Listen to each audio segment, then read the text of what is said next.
Welcome back, Two Captains, One Pod.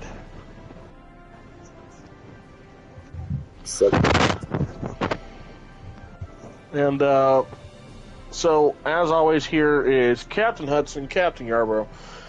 This time, though, this week, unfortunately, Ensign Carter, soon to be promoted. Ensign Carter is away on a mission. Cannot join us. He's down dealing with, I think, something with the reactor core of the Kitty Hawk. I don't know what's going on, but I'm sure they'll update me when they get done. But I trust Carter completely on this mission. So, but we are without him. He will be in the comments though on the tablet down there in engineering. So, Carter, let me know how it's going down there. Hope to have you join us back. We're doing a special episode this week. If you guys saw my TikTok video, welcome from TikTok to Two Captains, One Pod. As a lot of y'all know, a very prominent actor on a show called Cheers, George Wendt, has passed away. And this is the crazy part: 32 years to the day that Cheers aired its final episode. And so we wanted to do a remembrance for George Wendt. Even though he was never on Trek, there's a lot he has to do with Trek, and a lot that Cheers has to do with Trek. Not just between actors that have been on both, but how... Notably this guy right bar, here. Yeah, and how this bar and this show were based off of Cheers. But Morn right here, matter of fact, is... I mean, if you look at it, his name is Norm backwards. He is based off the character of Norm from Cheers. So with that... Well, the N and the M are switched. It's not backwards. Oh, yeah. But with that, computer, run Alpha Program Memorial.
All right, so that's for you, George, and the great character, Norm. Thank you for all the laughs and all the beers that we've shared with you over the years. May you rest in peace. And for Norm and for George Wendt, as you can see, we're at the bar. It's a drunk episode, ladies and gentlemen. So get back, relax, and get ready to hear Trek like you've never heard it before from a drunk mouth of a couple captains. Yeah, this is going to be interesting. One thing I'd like to say, again, Cheers very much set up, what the bar for Cheers set up very much the kind of atmosphere that the bar at Quark's would be given. Yeah. And a lot of ways, basing Quark's bar off of Cheers, I think, really saved Deep Space Nine. Because even though this is one of my favorite series, I will say it is kind of slow to watch. It is very, it can be quite difficult to watch sometimes, especially if when you come to Trek, if you've come to Trek through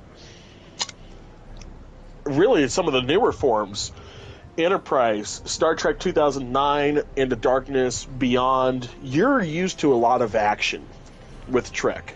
You're used to bang, boom, we're going to this planet, we're doing this, we're doing that. You're used to a lot of action, and up until about season 3. And then in the later seasons, Deep Space Nine didn't really have a lot of that. It was, you're at a space station, so, like, everything that happens is either going to be on the space station or on the planet that the space station orbits, Bajor. I was about to say, which still happens to be Bajor.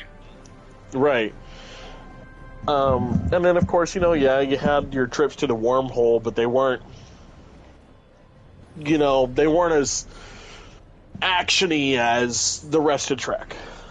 And so, basing that off of the bar at Cheers really kind of saved the show in a lot of ways. And then, of course, all the actors and actresses that came from Cheers and went to Star Trek, or came from Star Trek and went to Cheers. There are several of them.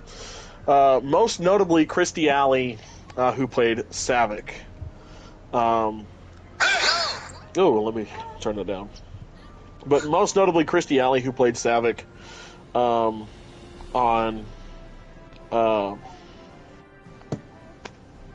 Wrath of Khan. Spin the wheel and win. You also had, our boy Data. Brett Spiner was also in Cheers, and so was Kate Mulgrew, a.k.a. Catherine Janeway. We're also prominently on Cheers. And then, the captain of the Reliant from Wrath of Khan. Or not the captain, no, he's captain of the Grissom, right? Hmm? I know he's in the original series movies, and I don't remember his name. I can't remember what ship he was on. I'm looking at the video I sent you that has the Cheers was actually a holodeck program. One.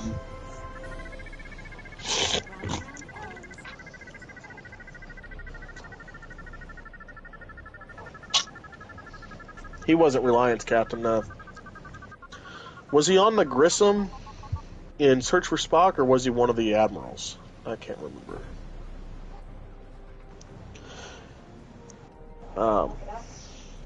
Possibly. But yeah, we've had quite a few from Cheers come over to Trek, and vice versa. We've had a lot of Trek go over to Cheers, and of course, Morn being based off of Norm.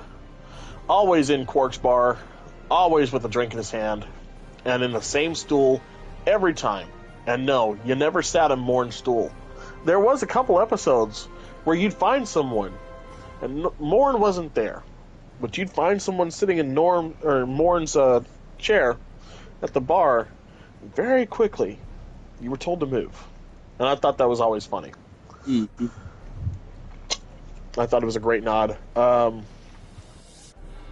Morn, however, was not played by George Wendt, but rather Mark Allen Shepard, who has been a lot of other aliens and background characters in Trek as well. I think he's amongst a lot of one of the top guys that's been in almost every Trek series since it started. I know there's one that started with the original series, played a character on the original series, and he's been an alien in every Trek show all the way up until Discovery. I think his recent, I know he was just recently diagnosed with cancer. I can't remember his name right now. But unfortunately, because of that diagnosis and his health issues, he's not been on Strange New Worlds or able to provide voices for what's that one show? Below Decks. Lower Decks. Yeah. So. Excuse me, Jesus. But.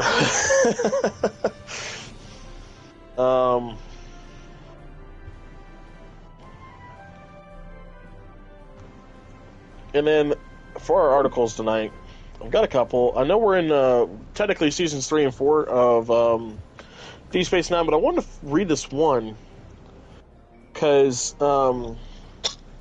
it's from cinemablend.com, written by Dark Libby, published May 11th, 2025, so this is not that old.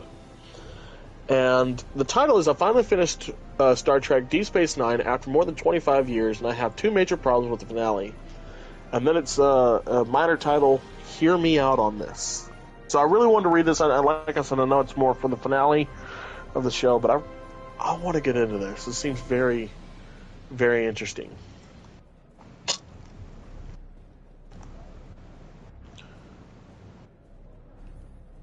Are you up on the upper level? Huh? Yeah, I was standing right next to you for a second. Oh, shit. I didn't see it. Uh-huh. I'm going through and trying to find all of the characters. And then another article I want to bring up to you guys is exclusive new Star Trek series in development. This was written by, this is on TrekCentral.net, written by Jack Treschel, May 16th of 2025. So this one's even newer than the other one that I have. John, you were telling me something about the new Trek series, right? I think they're talking about Starfleet Academy, which that one's been in development for a while. Okay. I don't know because I haven't read the article. Woo! Yeah, you're telling me, buddy boy. Well, with the holy shit, that is potent. Alright. Well, with that, I'm going to read this new article, see what it's talking about. Alright, exclusive Trek Central has discovered a new unannounced Star Trek series in development. The series, titled Star Trek Starfleet Scouts, appears to be a family-friendly project. Okay, you may be thinking of Paramount. Huh? Okay, so it's not about Starfleet Academy. Okay, I'm interested. Yeah. You may be thinking of the Paramount Plus Star Trek Prodigy series, which was a franchise first targeting a younger audience. However, this Star Trek series seems to be children's animated digital shorts that will air on YouTube for kids. Okay. Okay. That makes a little bit more sense. Trekkies have been anxiously waiting for news on what is next in the Star Trek universe. While Star Trek Strange New Worlds and Starfleet Academy keep the live-action side of things running, animated Trek has recently faltered. Star Trek Prodigy was canceled after just 2 seasons, and Star Trek Lower Decks concluded with its 5th season.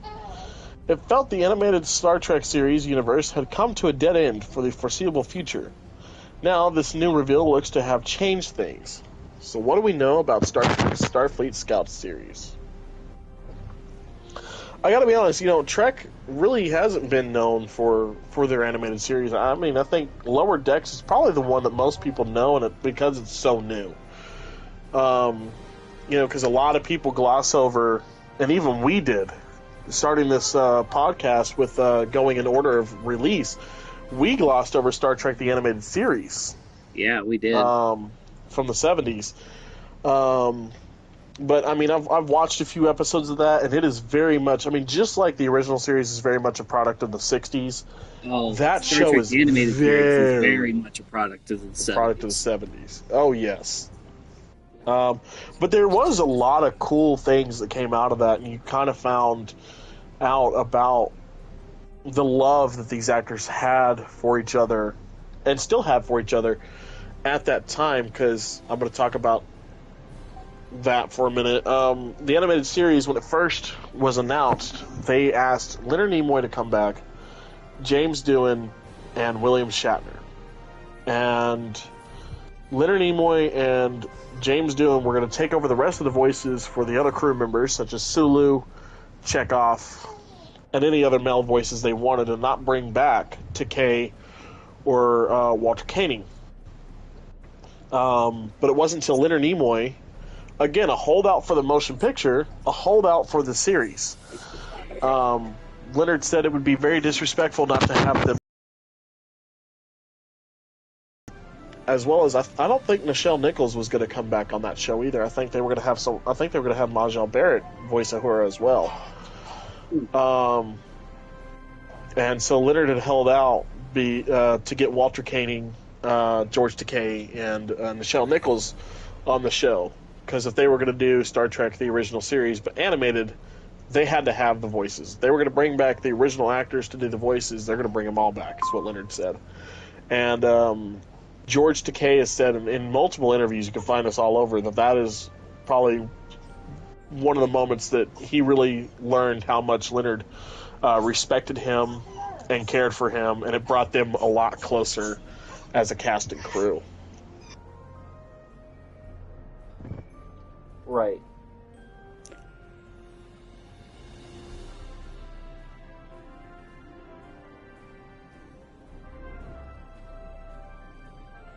And then, like I said, we didn't get another animated show for Star Trek until recent. So Lower Decks. Well, you said there was another one too that was on Netflix, right? That was Prodigy.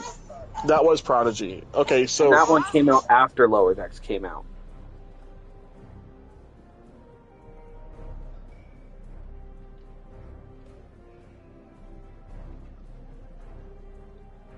Did I lose you? Gotcha. Okay, I don't know if Lower Decks had come out first or not. So okay, so yeah, we didn't get another animated series till Lower Decks, and then Prodigy came out. Prodigy was canceled. I don't think we got Walter Koenig in the animated series, if I'm not mistaken.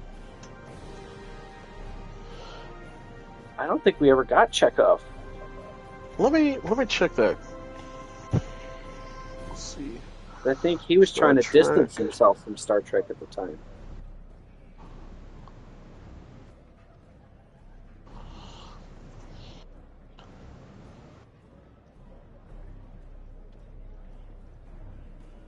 No, okay, I was wrong. Yeah, Koenig did not come back to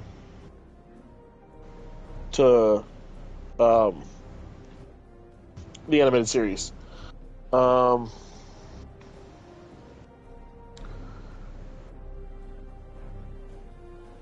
they don't list who voiced Chekhov for that series, but I want to say it was James Doohan also voiced Chekhov for that series as well. Could be wrong about that, but Chekhov being in it.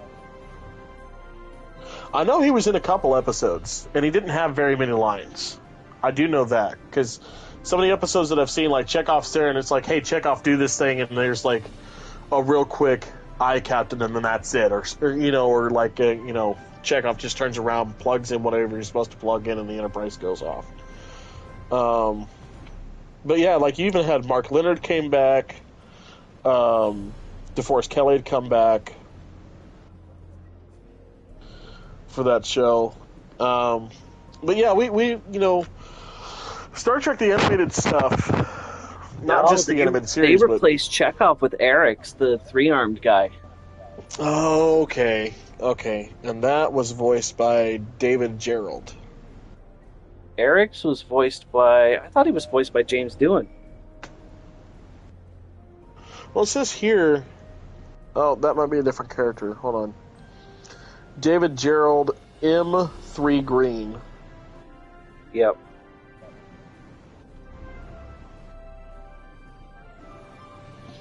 But, and since we're doing Memorial as well, I wanted to hit on, me and John were talking about this just before we got started. Because, okay, y'all know, Strange New Worlds, me and my wife are on that series now. We're watching it. And at the end of the very first episode of the second season, they do a tribute to Nichelle Nichols. And I got to thinking that I got to thinking about when the original series actors died and other people who have been in Trek have passed away, and almost everybody, there was a Star Trek series out at the time except for one.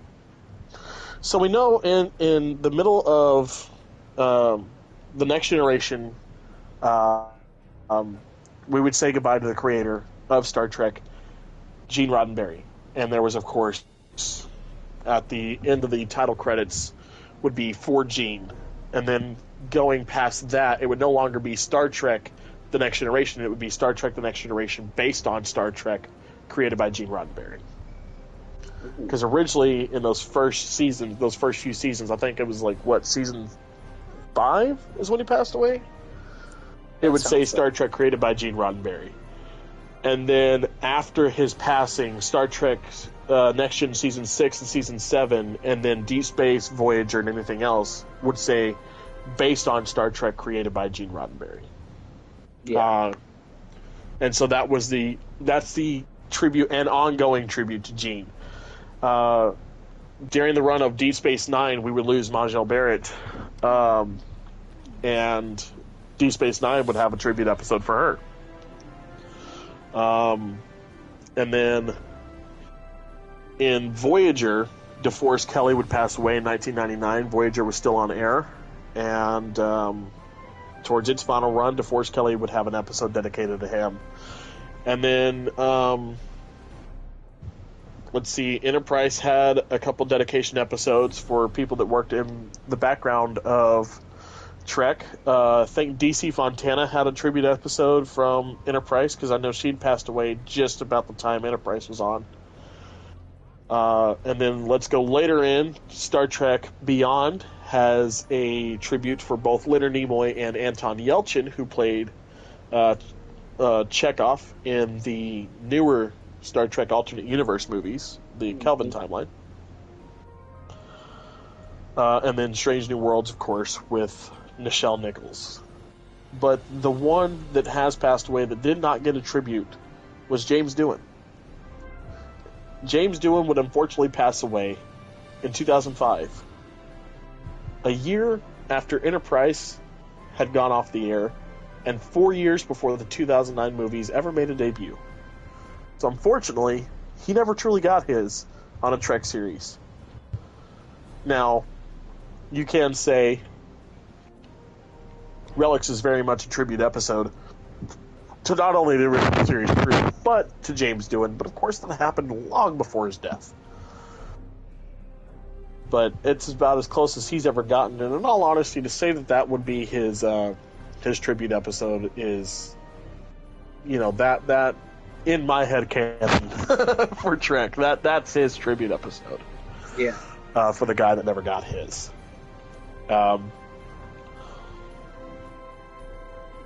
But it's and we talked about this as well, not before the podcast, but it sucks to be alive at this time, being raised on the shows that we were raised on.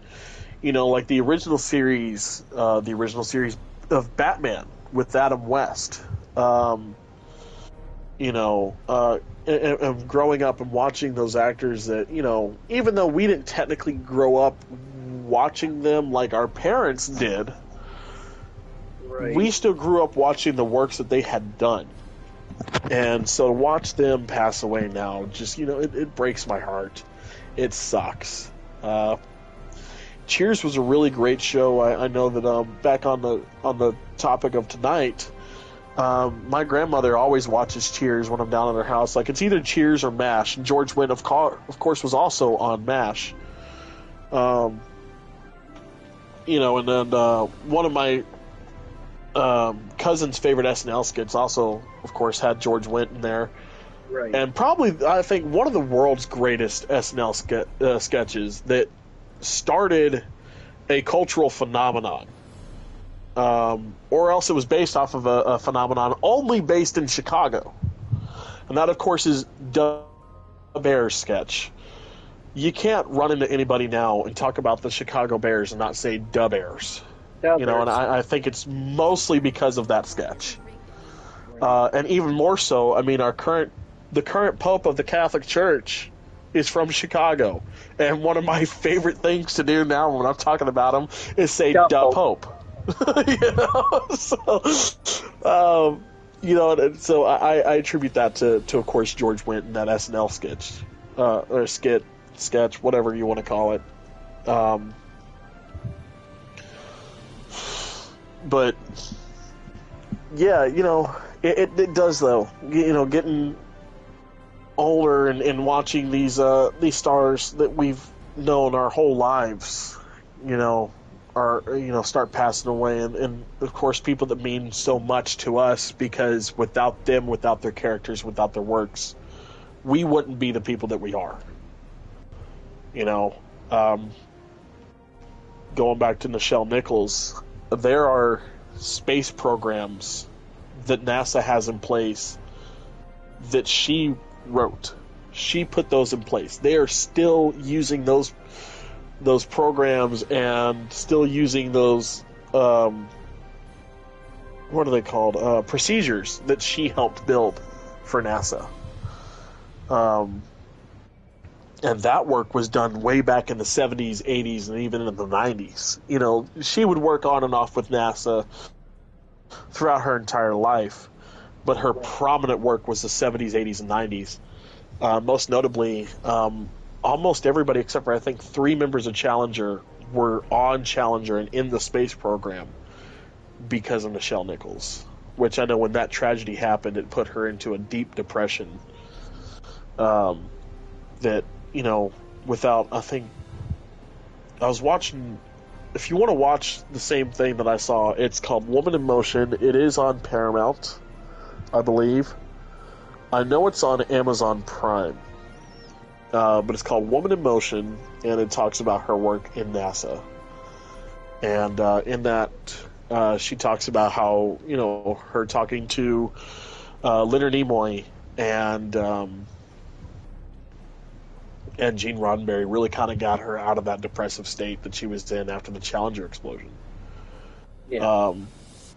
You know, DeForest Kelley, one of the things he's most notably known for, of course, is his works as a, you know, on-screen bad guy cowboy. More so than, you know, for a lot of people, more so than Dr. McCoy, because that's who he was long before McCoy. Mm-hmm. And a lot of the tough guy cowboys that you see in movies today are based off of characters that he has played. Him and those guys, those old westerns, they wrote the book on that. And so, you know, you can see a lot of the parallels in current bad guy cowboys in that. Meeting Tom Wilson, who was Biff in Back to the Future, he had even stated that DeForest Kelley and some of his characters and some of John Wayne's characters were the basis for Buford Mad Dog Tannen from Back to the Future 3. Which that's cool in and of itself. I mean, I love Mad Dog. One of my favorite Biff family characters from Back to the Future, and subsequently his favorite. I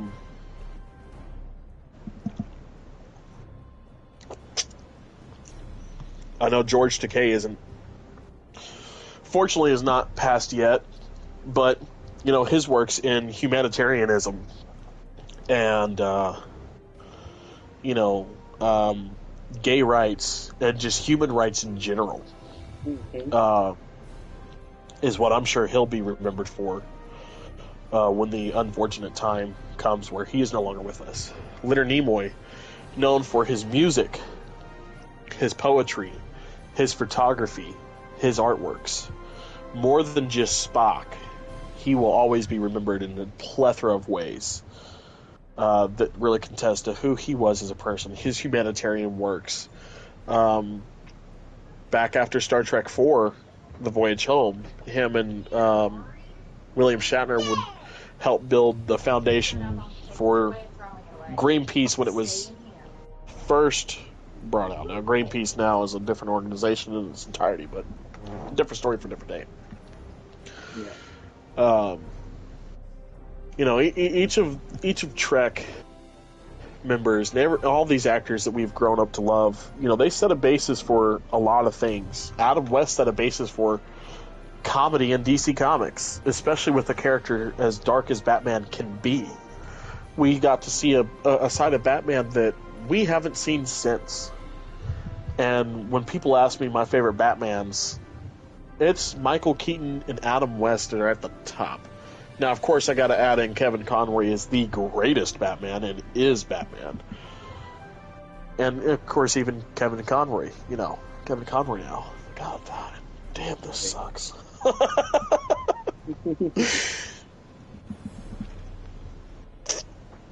But,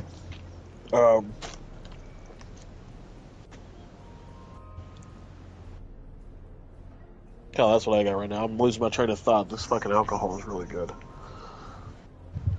Must I be. got the Mountain Dew hard, and I'm drinking the Live Wire. Livewire one's pretty good. Yeah, it is. It's the zero sugar one, so it's like a little bit off, but oh my god, it's fucking great.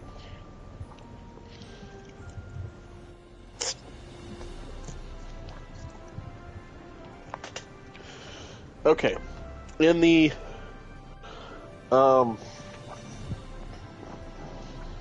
spirit of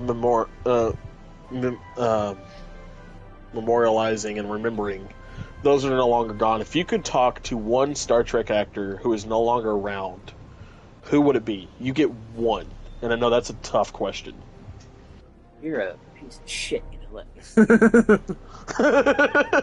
That's a mean question. I don't like it. That was rude.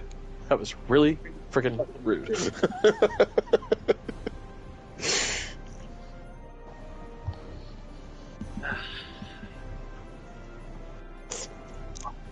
You're gonna find it funny. I'm gonna trip you up with my answer.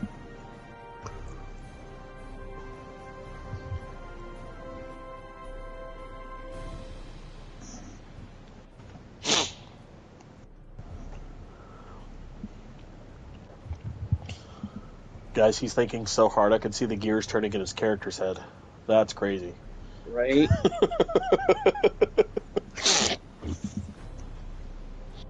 Ricardo Montalban. Okay. Given the opportunity to talk to Ricardo Montalban, what would you ask him? Like your top question. Top question?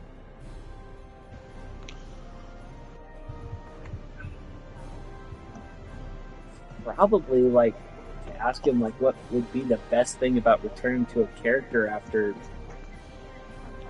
like, 10, 20 years. Okay. Fair enough. That'd be a real good one, too. I have loved both Walter Koenig and Ricardo Montalban's workaround for why he remembered Chekhov in The Wrath of Khan. Right. But as we know, Chekhov wasn't on in the cast yet. That being, of course, well, Chekhov at that time was, he wasn't just, he came out of Walter Koenig's he came out of the bathroom and there was Khan, and he goes, I will not forget you. I never forget the face. Ricardo Montalban's being, bathroom. He had some bomb ass Starfleet Taco Bell. Right. Ricardo Montalban was more or less like, I just passed him on the ship somewhere. He was there, I promise. Mine would probably be DeForest Kelly. Okay. I love Leonard Nimoy. I love Spock. I would love to get to talk to Leonard Nimoy. Nichelle Nichols for sure, but DeForest Kelly overall. Being a former EMT and firefighter, when I was growing up, of course, I always wanted to be Kirk. Everybody wants to be Kirk, right? The captain of the Enterprise, the badass, gets all the girls, is regarded as a hero. But as I got older, I realized I wanted to do more. I wanted to, help people. And I saw a lot of myself in DeForest Kelly's Bones, Dr. McCoy. So I think I'd want to, my first question to him, my top question would be, I'd start off by telling him how much his character,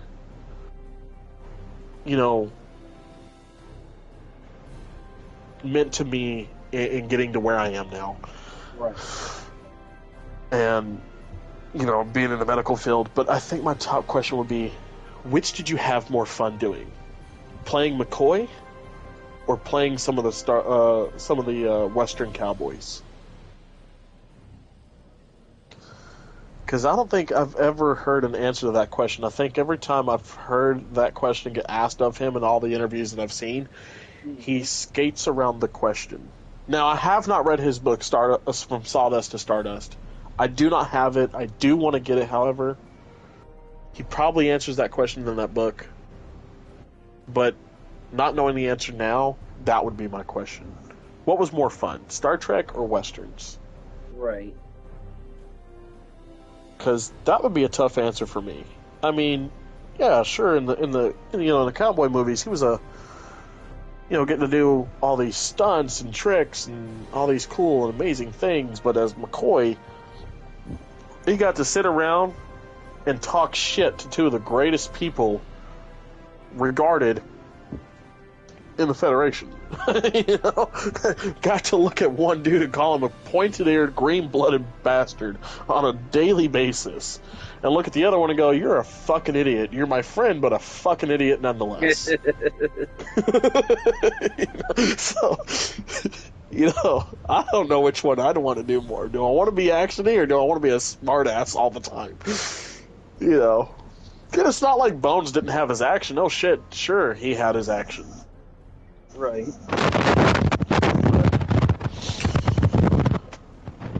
That would be a good one. Carter, if you're still here with us, I want to see your answer. Type your answer up there. I'm watching the chat too.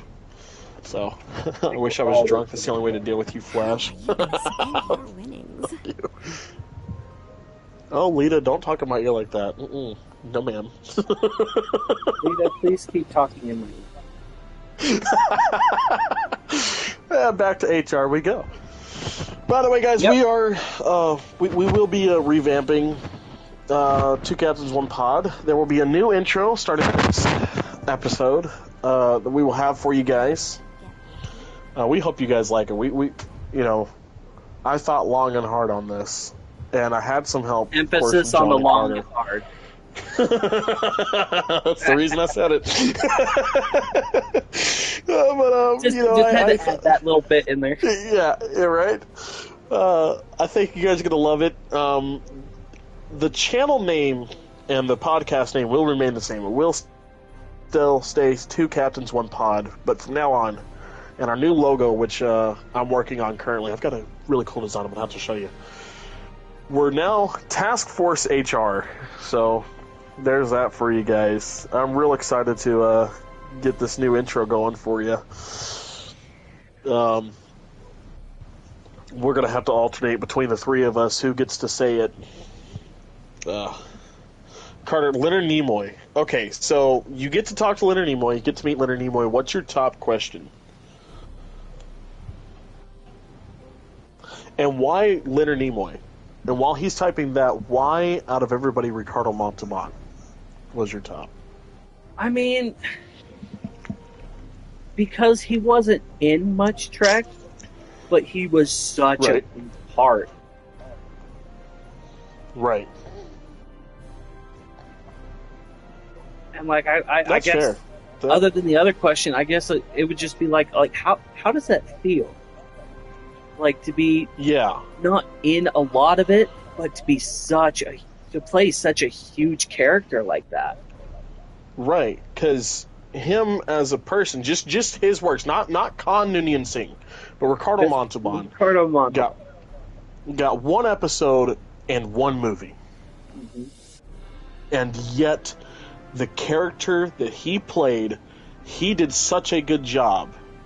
Now, yes, of course, you got to give it to the writing staff as well, but not just the writing staff. Because I mean, you could write a great character. You can absolutely write a great character, and they can be forgotten because the actor sucked. But for those that only have a basic knowledge of Trek, they were dealing with his shit for 3 movies. Right. They dealt with him for 1. They were dealing with his shit for the 2 subsequent movies that came after it. Right. And not only that,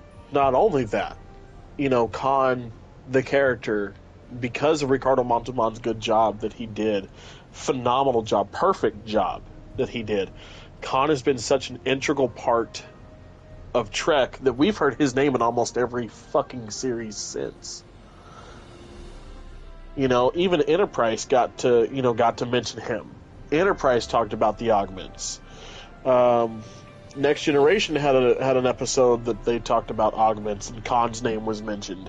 Strange New Worlds, the episode I just saw the other night, me and you were talking about this as well a little bit ago. we get to see a younger Khan, before the augmentation, Right. before the eugenics wars. I think, he's such a pivotal character. There we go. For someone that only was in one episode of one movie, and I don't think there's anybody else like that. I think the character that comes next would probably be Lore, but even Lore had a few more episodes than just one. And Lore, I think, was in what, 2 of the movies, right? Lore? I don't think. I know Lore was what. No, he had to be in Nemesis, right? I thought he was in Nemesis. Nope. Well, even still, I know. Lore, I was about to say, you're Lore thinking the wrong direction on Sunni androids. It was the one that came before Data, not the one after it. That's right. But even still, the Soon family, they've had several episodes for sure, but, they're also a vital part of Star Trek. I mean, I would say just as much as Khan, just as much as the Klingons and the Borg as far as enemies go. Carter says, what was it like to play a green-blooded hobgoblin? I just want to see how he was able to get into that mindset, like what his process to being Spock. What was his process to being Spock? Yeah. Yeah. Because, he's answered that question in a multitude of ways over the years. Even his book, I Am Spock, which came after the book I Am Not Spock. But he never really says a straight answer. Like, you get pieces of the answer every time. You get a new piece of the answer every time. But you never get the full answer. So I think that's a great question. Because I know it's got to be very difficult to work with the cast and crew for, 40 years and not crack a single fucking smile. not it's got to be hard. I'm sure, yeah, they had outtakes, and I would love to see them. Like, as much as I love the deleted scenes from The Next Generation, oh yeah, and the outtakes from The Next Generation, I would love for someone to go back and release the deleted scenes and outtakes from the original series and the movies. Like, please. Because I'm sure there's some banter between Spock and McCoy, or Spock and Kirk, on some of those. Mm-hmm. Leonard Nimoy just being himself. But, yeah, back on Leonard's book, I Am Spock, that came out after I Am Not Spock. I think I Am Not Spock came out, in the 80s? 70s or 80s? Something like that, yeah. And then I Am Spock came out in the 90s. I do know that. So originally, as you said with Walter Koenig, Leonard Nimoy the same way wanted to distance himself from Trek, wanted to distance himself from Spock. So much so that any mention of the character pissed him off for the longest time. Mm-hmm. And eventually he realized that no matter what, because of the attention that Star Trek got and the cultural phenomenon it became from the jump, that it was just going to have to be something he embraced. Yeah. And, of course, he ended up coming to love it. So the I Am Not Spock book, I have not read it. It is very hard to get a hold of because there's not very many copies that people have that they want to sell. And there weren't really many reprints of that book done. Because once he wrote I Am Spock, he kind of changed the narrative of the book. And I really want to read it to kind of get a sense for, his mindset leaving Star Trek, the original series and the animated series, and seeing where he was at. Like, we've got bits and pieces of it in For the Love of Spock over on Netflix that Adam Nimoy, his son, made. Mm-hmm. But I want to read the book for myself, Because, there have been things that I've done that, yeah, I would absolutely love to distance myself from, but in all honesty, I don't think I ever will get that chance to do so because of, the acts that it did. Yeah. Because even though there was a lot of bad from it, there was a lot more good that came out of it as well. Oh, absolutely. And I think that's kind of where he eventually got with Spock as a character. And one of the things I do love about the book I Am Spock is there are monologues in the book where Leonard Nimoy is talking directly to Spock. And reading that book is like turning on a light switch. You know, you could tell when he's writing as Spock versus when he's writing as Leonard Nimoy. And it's very cool to read that. So if you guys haven't read that book, if you don't have that book, get that book. It is well worth the read. Okay, Carter, with the information, I Am Not Spock came out in 75. I Am Spock came out in 95, 20 years later. Yep. 20 years to change his mindset, and I'm glad he did. Very glad he did. We are.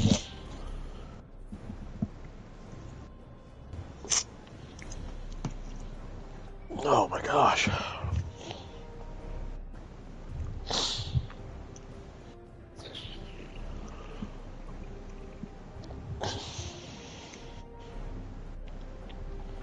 Let's see.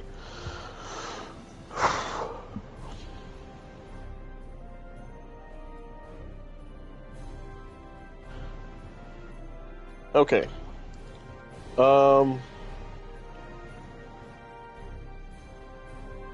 Top 5 actors who have passed away that you would love to get the chance to meet. Who are they for you? Top 5. Could be any series, any show, any movie. Who are they for you guys? Fuck. God damn it, I need to be prepared for questions like this. Look, man, you know the types of questions I ask. You should always be prepared. You bring up a valid point. Besides, it makes for good. It makes for good podcasting. Well, let's see, top 5. Any series, any movie. Yeah.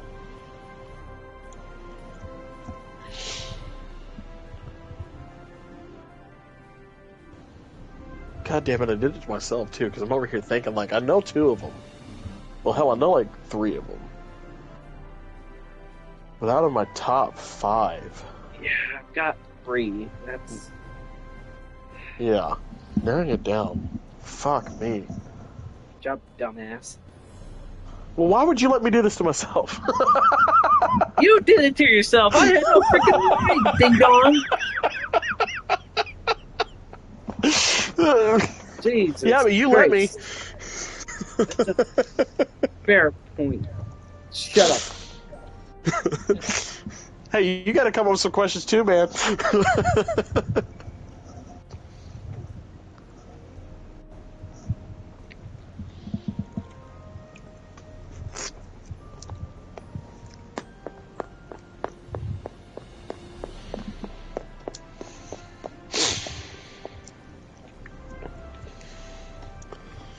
I know we're not on the Kitty Hawk, but I think I just heard Carter yell "fuck" because I pissed him off with this question. Wouldn't like me.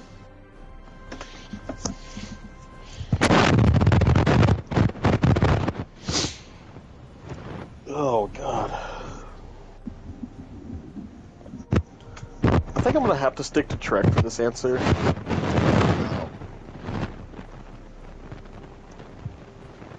Yeah, I probably definitely would too. Yeah.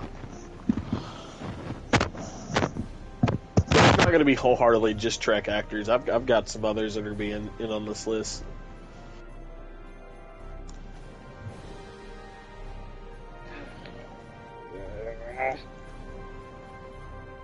Okay, alright, I got mine. Top 5 that I've ever got the chance to meet that I would love to meet. Adam West.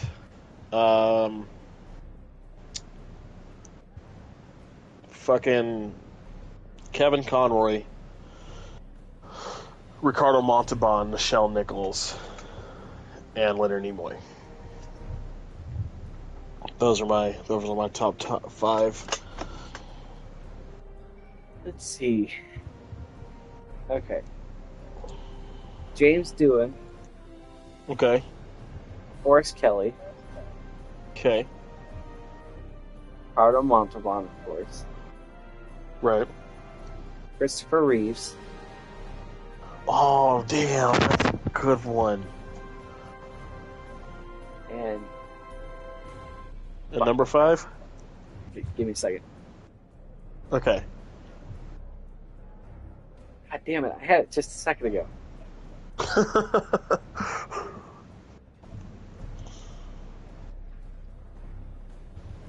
And, well, here, you think on that one. Here's Carter's 5. Kevin Conroy, Leonard Nimoy, and Val Kilmer. Majel Barrett. Majel Barrett. Okay, yeah. Carter has Kevin Conroy, Leonard Nimoy, Val Kilmer, James Earl Jones, and Maggie Smith. Carter got one from everybody. He said, I got DC, I got Top Gun, I got Star Trek, I got Star Wars, and I got Harry Potter. Yeah. Yeah. Val Kilmer and James Earl Jones are definitely up there for me as well. Yeah. Fucking God.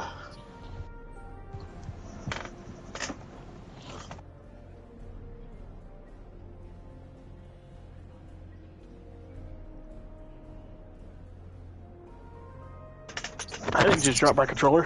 You're hearing things, seeing things. I actually didn't hear anything, but well, the good. like legitimately, like your sound just like stopped for a minute. Well, that's good.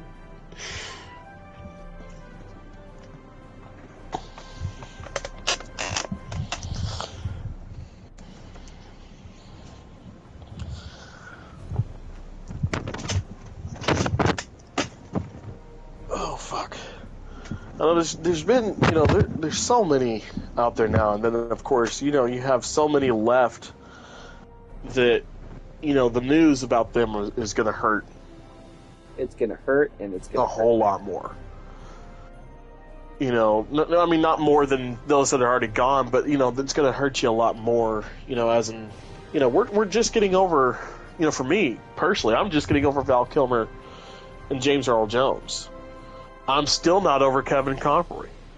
It's been almost 10 years, and I'm still not over Adam West. Nimoy or James Doohan. Yeah, or Nimoy. Anybody. It's been 10 years for Nimoy, and I'm still not over Nimoy. But, I'm thinking of people like Christopher Lloyd, James Tolkien, of course, Shatner, Takei, and Koenig. Patrick Stewart. Yeah, Patrick Stewart. So many that are up there right now that, or with their diseases, such as, Michael J. Fox, or like, Mr. Feeney, a.k.a. Kit, a.k.a. William Daniels. Yeah. God, when that man goes, yeah, I'm going to lose it. That's going to be because as much as I loved Knight Rider, and yeah, sure, I've always wanted Kit. I've always wanted a talking car, because that's cool as hell. Who doesn't want a talking car? As much as I love Knight Rider and the series Kit, William Daniels made such an impact on me as Feeney, And I did get to meet him. I got to meet William Daniels and his wife, who was also on the show. Matter of fact, if you watch Boy Meets World, once they get to college, the dean of the college, and subsequently later, Mrs. Feeney, is William Daniels' wife in real life. And so I got to meet both of them. And kind of like John Wesley Shipp, this. You've got a bad amount of interference on your audio there, buddy. I do? Like, it sounds like you're in a windy room.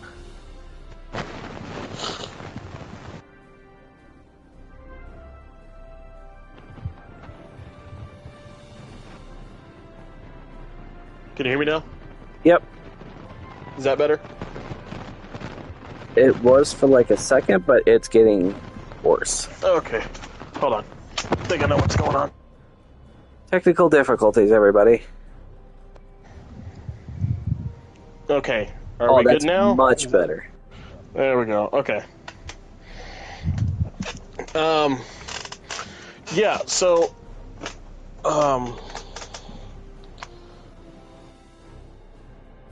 fuck, where was I? I don't remember. Oh, yeah, so William Daniels' wife is his wife on the show of Boy Meets World. Mm-hmm. But I did get to meet him. I did get to meet both of them. And you've heard the story. The viewers have not heard the story because this doesn't pertain to Trek. Flash is my favorite superhero. I get in front of John Wesley Shipp, one of the first Flash actors I got to meet. Actually, the first I got to meet. I was prepared to tell John Wesley Shipp how much he meant to me, how much the character of the Flash meant to me, and all that. And I get right in front of him and I go, it's the Flash. Completely forgetting it and blubbering like an idiot. Well, okay. I know I'm about to meet, William Daniels. I know I'm about to meet. Most everybody here at this convention was there to meet him as Kit, have their cars signed. Very few for Boy Meets World. I was there for Boy Meets World. I was there for George Feeney. And I wanted to tell him how much he made an impact on me, watching him as I got older, and, taking all the life lessons that Feeney had taught throughout the years and applying them to my own life and how much it has helped me succeed. And when I got in front of him, I just started crying. I really did. I was bawling. I was like, oh my God, here I am meeting George Feeney. Here I am meeting Mrs. Feeney, and his wife was such a sweet lady. She was trying to help me, like, okay, hey, let's breathe. Yeah? All right. Okay, and she'd help me finish my sentences because she knew where I was going, because of course he's heard this 1,000 times before. There are lots of people that grew up watching Mr. Feeney and applied the life lessons that Mr. Feeney gave. And oddly enough, I was not one of them. Really? Have you not seen Boy Meets World? I grew up on Boy Knight Meets World? Rider as opposed to... Okay. As opposed to... I didn't actually start watching Boy Meets World until maybe about a couple of years ago. Okay. What do you think about it? Oh, I love it. It's great. Yeah. When I first heard Mr. Feeney, I'm like, that's motherfucking Kit. Yeah. And see, I was the reverse. I knew he was in it, but I never really watched the show as a kid. Yeah. You see, I was the exact reverse. I didn't get introduced to Kit until about, as I grew up, my dad was always watching Boy Meets World. He'd watch them as the show came out. So I'd always kind of heard Mr. Feeney's voice. And then when my dad puts on Knight Rider one time, and I hear the voice, I go, that's Mr. Feeney. He goes, yeah, it is. I said, yeah, that's Mr. Feeney. Why is Mr. Feeney talking through the car? Why is Mr. Feeney in the car? And it was great. Patrick Stewart can't die. It's physically impossible. Look at a pic of him from 10 years ago and one from now. He looks the exact same. He's aging, if you go off of the but Picard, it is ever so fucking slow. Yeah. He is aging like a fine wine. No, I mean, if you go off the show Picard, he won't die. He's an android now.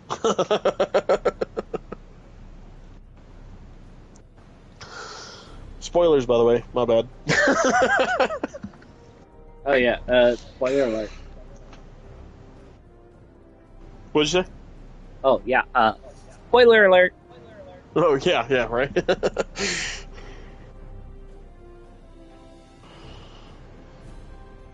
Fuck you, Carter. I'm not aging like he just doesn't fucking let up, does he? Even when he's down in the damn engine room, he just doesn't give up on this. He doesn't give up on this verbal abuse shit. No, he doesn't. It's one of the reasons I like him. And we're on our way back to HR. Hey, you think he talks bad about me? You should hear how he talks about the fucking Romulans. That's a fair point. And we're heading back to HR again. We stay there, fuck. I mean, we should just fucking pitch a tent. Like, just like Norm's got a bar, got a stool at the bar, we've got a fucking seat in HR. we've got reserved seats in the fucking HR waiting. You can't sit there. Why is that? I've been called to HR. That's Captain your seat. Okay, well, I'll say here. That's Ensign Carter's seat. Okay, here. You're gonna hate me, but that's Captain Hudson's. Son of a bitch! Is there anywhere I could fucking sit in here? There's a chair, and if you go down the hall and take a right, third bench on the left, very last seat.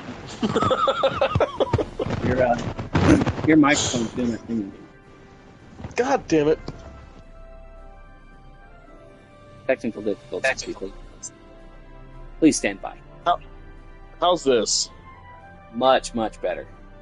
Okay, I just unplugged my fucking mic because I don't know what's going on with it tonight, but whatever works. I mean, I've been using my controller this entire time. Yeah. I usually use the mic so, hopefully come across a little better, but...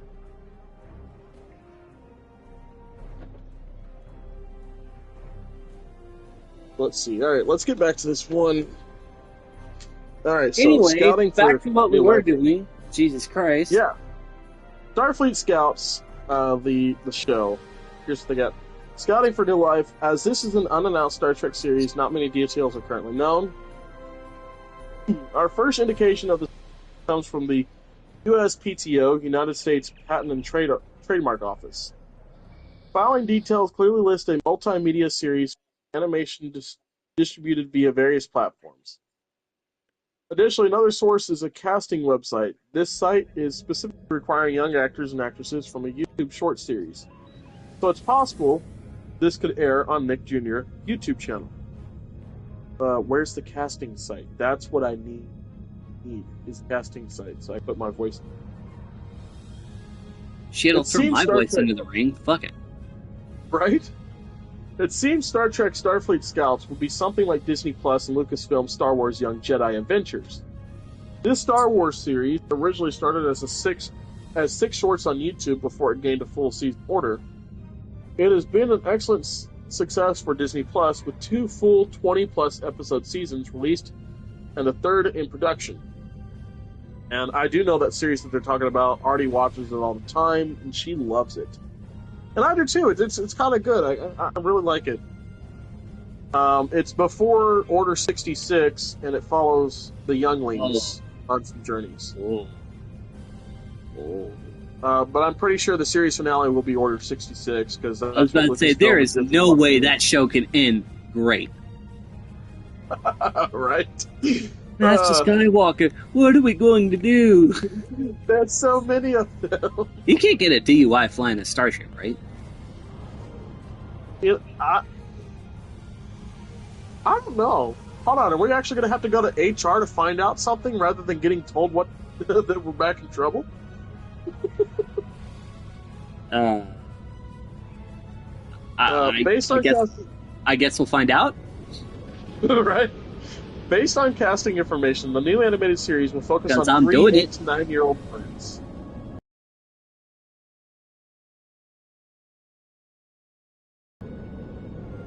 As they go to school on an Earth-like planet, the series explores. This information seems like a step before Starfleet Academy. The characters of Starfleet Scouts are described as cool, funny, heroic, and authentic. Can it revive a dying franchise? Okay, now what do you mean dying franchise? Because, yes, Trek's numbers have dropped in recent years as some of the series and the new Section 31 movie aren't that great. But I wouldn't say it's a dying franchise. But this new Star Trek series saw the franchise's current problem: new fans. It is no secret that the majority of Trek's core viewership is aging, and it is struggling to gain new, younger fans. Recent interviews for Star Trek Section 31 revealed that Star Trek's executives and producers are concerned about the decline in audience and the possibility of attracting the next generation of fans. To them, Star Trek is dying. However, when Paramount Plus cancels projects like Star Trek Prodigy, you have to wonder how they plan to solve the problem. With that said, Starfleet Scouts could be the next attempt at tackling this significant franchise issue.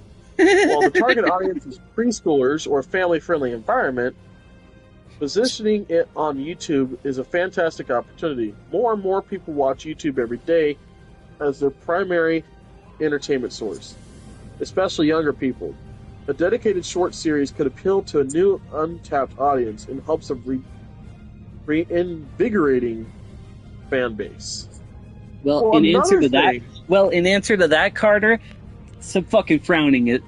I am going to be frowned upon. So after some research, you can't technically get DUI from flying a starship, but it's not frowned upon. See, this is what we have scrappy ensigns for, to go send down to HR for us.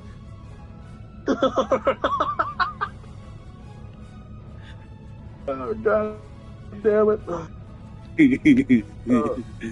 Well, another thing that Paramount could do to, ease the tension and get new fans is fucking repeal the order that fans can't make fan series, because some of the best Star Trek shit I've seen have been fan series. Oh, they can make fan series, but it is heavily regulated. That's what I mean, though. Bring it back to, what it was. Because again, I would love to make my own series.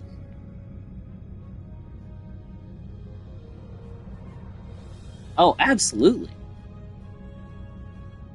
And also, fuck you, Carter, again.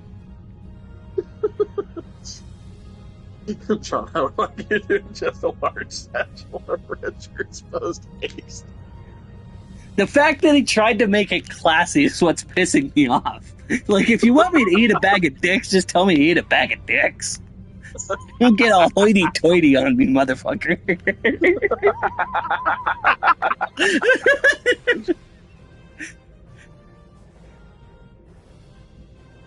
Off in any direction is a way in which I wish you would fuck. Stop getting all hoity-toity on me, goddammit.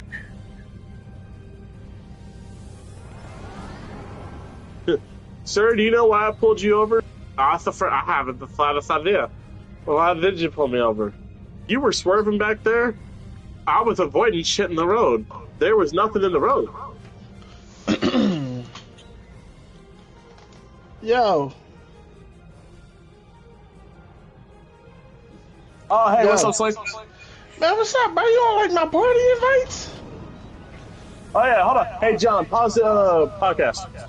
Yep. Oh, you on the... Oh, my bad. I didn't know you was on the podcast. Yes, sir. Yes.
Resume.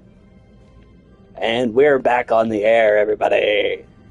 God, this shit's hitting. All right, sorry about that, guys. Jesus Christ. Got some old friends trying to join in for a second. They wouldn't come say hi, so.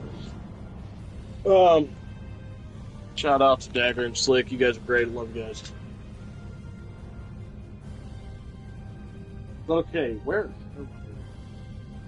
I know I've still got that D Space 9 one to. What? Like I said, I've been curious about it because he says he's got a gripe with it, and it does say, "Hear me out on this." So I'm like kind of curious to see. Yeah, the gripe. Yeah, where he goes with it. Yeah. It's also like, do I just hold on to it though? Because we're only season 3 for this episode. You know, I'd say hold on to it. Okay. Just in case. And if it ends, like, worst case scenario, it ends up, like, not, like, actually spoiling anything, but I'd rather be safe than sorry. As I fly my ship directly into the fucking docking ring. Because that seems like a good thing to do right now, goddammit. Yeah, just go ahead and South Tower things. Look at my ship. Look at my ship. I think I may have fucked up. Turn around and come look at my ship. What the hell? I think I may have fucked up. Well, if about that much your ship can disappear, let's see what happens to mine. Oh, yours is gonna disappear because mine's bigger than yours.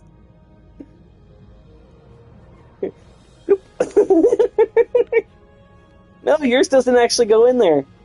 I think it's because your hitbox is different. Oh, no, you got it stuck in there. Hold on.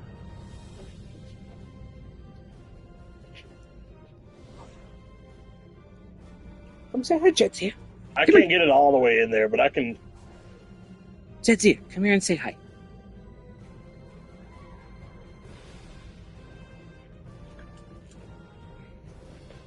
I can't get it all the way in there, but hey. Oh yes, for you viewers who did not know, I do have a dog, and my dog's name is Jedzia. I love that, dude. If my son, it was between that or Natasha, and I think you know why. If my son was, if we weren't having a boy and we were having a girl, the name Jedzia was very, very highly up there on the list of potential names. Because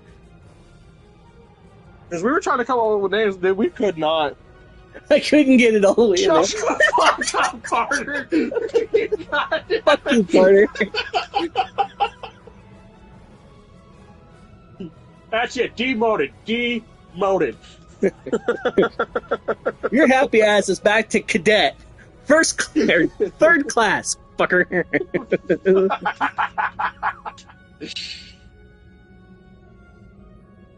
Oh man. Well, see, season 3 and 4 of Deep Space Nine, we finally get Cisco looking like Cisco. Yes. We get the nice goatee, the shaved head, looking like Hawk again. Looking like Hawk again, which, as I've stated before, and so in a lot of his interviews, he's talking about that's his most comfortable look. For those of you who do not know, and must now be told, Avery Brooks was in a show called Spencer for Hire. Awesome fucking show. And if you ask me, Hawk is the best fucking character. But he looks very much like Season 3, Season 4 Cisco in that show. Which is why in the first couple of seasons, he doesn't look like that.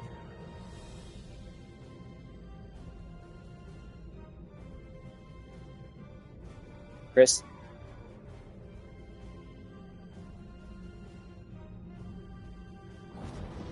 Chris, buddy, you there? Yeah, sorry. Just talking to Hannah real quick. Oh. It's important, I'm sorry. But yeah, and then also, season 3, we get the Defiant finally, too. So we finally get this starship, get this beautiful little experimental craft that the Federation has built with a cloaking device. Fuck, dude. Shut the fuck up, Carter. Should read another message you can demote these nuts. But yeah, we finally get the Defiant as well. We get Cisco looking, right. He also doesn't he get promoted to captain at this point too, right? I thought he got promoted to captain like towards the end of season 2, but fuck it. Right, yeah, I want to say the end of season. Deep Space Nine is your strong suit, not mine. Right. I know a lot about the Dominion War, but beyond that, yeah. DS9 is not my strong suit. Right. Because I know he was promoted to captain about the same time they got the Defiant. Right. If not a little bit before. Because while on the station, Commander is acceptable to be the highest rank, but when you're in charge of a starship, you have to. I was about to say, wait. Well, kind of. Kind of, yeah. You could be a commander or a lieutenant commander to command a starship. It just couldn't be like I guess a bigger ship would be the correct verbiage for that. So, like, you could command like a smaller ship, like an Oberth or a Miranda or something like that. You could command one of those ships. You just couldn't do a big one like a Galaxy class or a fucking even Excelsior at that point. I think he still had to be a captain. It was very class and type of mission determined. Does that make sense? Right. Yeah, yeah. Well, I'm pretty sure that even getting more drunk. Even the Defiant, though, I think even though it's a smaller ship, I think he'd still have to be a captain to command it because it is an experimental ship and the only one of its kind. So, because even Worf was captain when he was on the Defiant, right? Or was he? No. Oh fuck! He would have been commander. No, he was lieutenant commander. Yeah. Well, the only reason that Worf commanded the Defiant is because A, we were at war. B, True. Cisco gave him command of the Defiant, but Cisco was still the commanding officer. Does that make sense? Right. Okay. Yeah. Okay. Because even Dax, even Jadzia, commanded the Defiant through some missions of the war. Right. Like when Worf would be on the so it's more. Yeah, so it's more like, okay, the captain has stepped off the bridge, the first officer's taking over. Or even like during the war, like the captain is fuck, what's the word? God damn it, my brain's not working. This is your fault. You're the one who said we should do a drunk podcast, and now my brain's not working. Hey, this is for George, man. This is for George. Wait, I know. My brain's still not working. Yeah, the captain's on his bullshit again, or something like that. Yeah. You know what I mean. Captain's I'm sure busy. people would probably figure it out. Something. Yeah, he's doing something. He can't command the Defiant. You're in charge. You're in charge until I get back, and don't fucking crash the ship. God damn it. Don't put a scratch on my shit. You know what, Carter? Fuck you. God damn it, you little bastard. I have said fuck you a lot during this podcast. Yeah. Well, that's demonetized. No, not kidding. Not that I was monetized, but there's no fucking chance of that. Not now. Oh, especially not anymore. We couldn't have been monetized if we made the South Tower joke the first time. You know, that's a good point. Also, shut up. Only if you ask next to Okay, fuck you, please. Woo! This has hit me a lot harder than I expected to. I may have had a little too much, but we're gonna. What are you drinking on? I'm getting wine drunk. Oh, that's a mistake in and of itself. It's all I had. Shut up. I wasn't going to make a special run to the liquor store and go spend fuel for this bullshit. It's expensive. Just accept the bridge invite. Just accept the bridge invite. Shut up. I'm accepting the bridge invite. I've already crashed my ship into Deep Space Nine. We're okay. Let's go. Let's go. Follow me. Follow me. We're going to the crew deck. That's a bad idea. Go this way. Hey there. Bye-bye.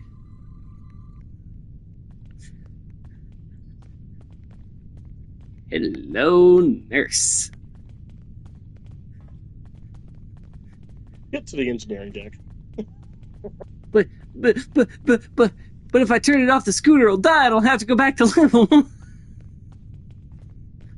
I don't know if you understand that or not. What'd you say? But if I turn it off, the scooter will die, and I'll have to go back to level 1. I don't know if you understand that reference or not. I don't think I do. No. So there was it was a billing ball skit from like forever ago. Okay. And he was on an airplane, and he had his Game Boy. Yeah. And the flight attendant asked him to turn it off, like when they take off. And the man is 40 years old. All of a sudden, he's 6. But if I turn it off, the scooter will die, and I'll have to go back to level 1. I'll have to send it to you sometime. It's freaking old. It is so goddamn funny. Here, we're right here. We're right here. We're talking to Carter. That's not Carter. This is Carter. This is Carter. Listen here, you jackass. Look here, you little punk ass bitch. Listen here, you little punk ass motherfucker. Look at you. You're in the wrong You're uniform. goddamn right. I'll have you all to myself, bitch. Okay, this is getting. You're gonna get locked in a room with me, buddy boy.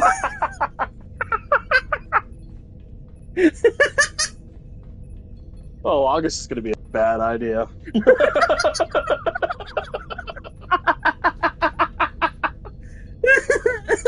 the three of us in one room. This is gonna be bad.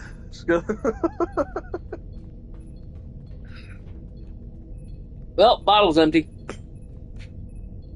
Oh, shit. How much did you have in there before you started? Maybe about 3/4 of the bottle. No, 2/3. Oh, fuck. No, 2/3. It was 2/3 of the bottle. See, I'm still sane enough to remember how much was in the bottle. Oh. That's true.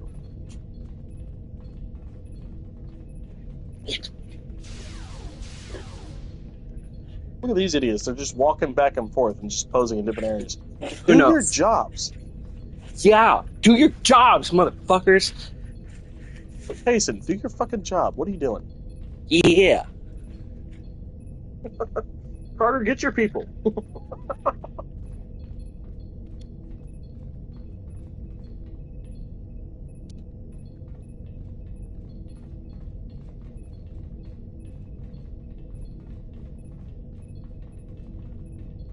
Oh, I love this engine room. This is really cool. By the way, welcome to the engine room of the Defiant. Saying I don't think that's a word I use for any of us.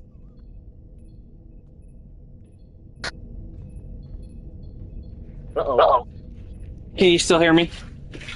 Yeah, I can hear you now. Sorry, I walked too far away from the console. I had to go check on my refrigerator. And guess what? I had a beer in there.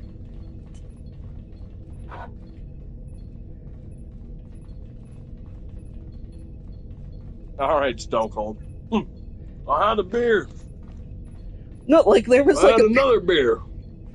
There was a like legit like there was a beer in my fridge that I haven't had in that I haven't even bought this shit in God knows how. What kind of beer? It's the one we were talking about the other day. Oh, okay. It is the green apple. Ah, the best one, dude. Dude, for real, though. Now I just gotta get a fucking opener. I'm now trying the regular Mountain Dew hard. Yeah, that one's pretty good, too. I mean, like I said, I'm more of a fan of the Livewire. Dude, they have a Code Red version that I want to try now. Oh. That sounds good. That's right. My Leatherman's like right here. We had, what was it? We got the multi-pack that had the Livewire. It's got the Livewire, the Baja Blast, Watermelon, and the regular. Yeah. Yeah, it should tell you how Baja much. Blast was really good. The Baja Blast was really good.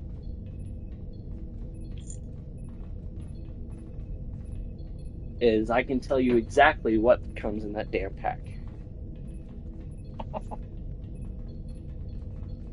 I was like looking for a bottle opener, and I'm like, wait, I got my fucking Leatherman right here. I tell you what, Leatherman is like one of the best bottle openers you can fucking have. Dude, I've got so many bottle openers, but then again, I used to work as a bartender for a little bit out in Hashtag shout out Texas. to Leatherman. I'm not sponsored, but I wish I was. Right? Hey, you know, by technicality, since I own my own company, I could sponsor our thing, but we wouldn't get any money out of it because the money would go right back to me. Well, I mean, if we did like a 50-50 split, you could be paying me to do this. With what money? That's fair. Hey, you're the one who said you'd sponsor it, not me. In all honesty, if we could get sponsored, should I take any sponsor? Hint. You know? Anybody who's listening is affiliated with a company that would sponsor our sorry asses. I'll take any sponsor. I'll be a corporate sellout. I'd sell out for titties and beer. And that's how we got our sponsored by Twin Peaks.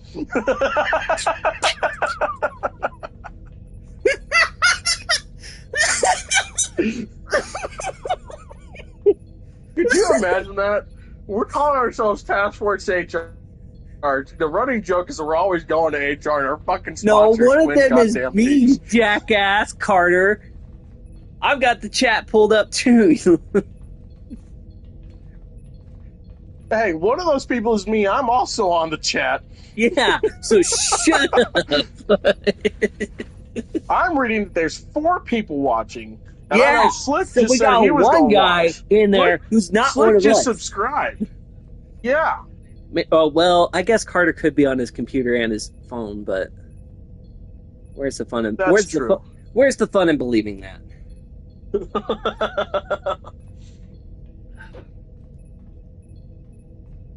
But again, the irony of Task Force HR being sponsored by Twin Peaks, absolutely hilarious. Yeah. Like we said, another cool update coming that is probably going to be implemented in probably a month or two. My phone and my TV. Well, shut up, Carter. Another cool update that's coming in the next couple of months, guys. We are going to have a special episode once a month where we play the tabletop role-playing game Star Trek Adventures. Which, if you have no idea what that is, it's D&D but Star Trek, and it's kind of and that's the simple answer. The long answer is it's like D&D, but there's a lot of differences because, of course, you know. Yeah. But, needless to say, I've known about the game for about 3 years now. I've known about the game. Yeah. I have never played it. I've never had anything to do with it until like the last year or so. I got the core rule book at a bookshop in Utah. And so now I am learning the ins and outs of Star Trek Adventures. So what's going to happen is I'm going to be the game master, and Chris and you know what, Carter, shut up. Don't leave, but shut the hell up. Anyway. Yeah, we want the viewers. Yeah, we need the viewer count, buddy. Anyway. And Carter, I don't know if Chris has talked to you about this at all. If not, no, I haven't. Yeah. You're kind of getting roped into this and thrown into this, so just deal with it. But he's an ensign. He's getting roped in and thrown into shit in the starship all the time. Fair point. However, I will be the game master. Chris is going to be probably the captain, more than likely. Good 99.99 continuing % probability. And we are going to run a game of Star Trek Adventures. And when we do get big enough to actually, have guests and stupid shit like that, that is where they will be. Right. But we're gonna... also, I kind of thought about something about that, though, just now. About having the guests play the game for one episode with us. Is it... If we're doing missions on this... I mean... Does that technically make the guest a red shirt? Not necessarily. I mean, because you have because it's played very much like the shows. It's very episodic, so you can have special guest appearances. Okay. Much like the shows, like you had special guest appearances on The Next Generation from the original series cast, so on and so forth. Right. And they don't necessarily have to die; they're just a one-off character. I got you. I'm just thinking because, it's that thing of hi, welcome to the show for the first time. You've been given a name now. Guess what? You're wearing red, so I mean, it really depends on how much we actually like the guest.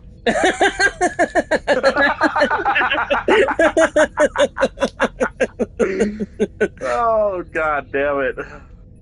But so that is a new and exciting update coming. Like I said, I'm hoping to implement it next month, but we'll see what happens. Just because I know we're on the tail end of this month, and we may not, and it may take us a month, at least a session 0, as Dungeons and Dragons players call it, to get it set up. Where we set up our characters, our ship, so on and so forth. I'm doing a lot of homework right now. That has prevented me from watching the actual shows we're talking about. Yeah, dude, I'm gonna be honest with you. I didn't get the chance to this week to watch, parts of season 3 and season 4 because, between 2 kids, and then when the wife gets home, yours is understandable. Mine is just I'm so. fucking lazy and I've been doing other shit. Carter, I volunteer to be a redbird. Well, Carter, you're quote unquote the engineering officer of the Kitty Hawk now. So you're just automatically a red shirt. So shut the hell up. Yeah. You're gonna have to create a new character every time we play. And it's always gonna be the named red shirt. You just add a number to it every time. Right, red shirt. Let's see, we're on red shirt. What, 256 now? Right. Welcome back to Two Captains One Pod, episode 38, red shirt number 23. Your move. Your move, bitch. But no, very cool, very exciting. For those of you who like Star Trek, it'll be very exciting. For those of you who do not, or are just watching the podcast just to have something to listen to, I think it'll be a little bit more exciting because we're actually telling a story instead of letting you experience the story through the game. Right. And the only reason I am the game master and not the captain, because honestly I would want to play the captain in a game like this, is because I know the lore and I'm probably the only one who probably knows how to do it. Yeah, John's got the physical copy, so Whereas I do not. Well, you currently. can get like the physical copy that has the rules and shit. That's the thing, is you have to know Star Trek and you have to know damn near everything about the lore. Hence why I am the game master. Is because I know damn near. I'm sure there's like a billion things that I know about the lore that Chris does not. But again, like we said either last week or a couple weeks ago, that is what makes this podcast work. Chris knows the behind the scenes, I know the actual lore. Right. And so you have this perfect balance that goes on for talking about Star Trek. But for a game like Star Trek Adventures, that is why I'm the game master, is because I can build these stories and I can pretty much fuck with them in any way I want, which is also kind of a nice trade-off. Yeah. I can be the evil, like, ooh, I'm gonna throw this shit at you guys, see what you fucking do.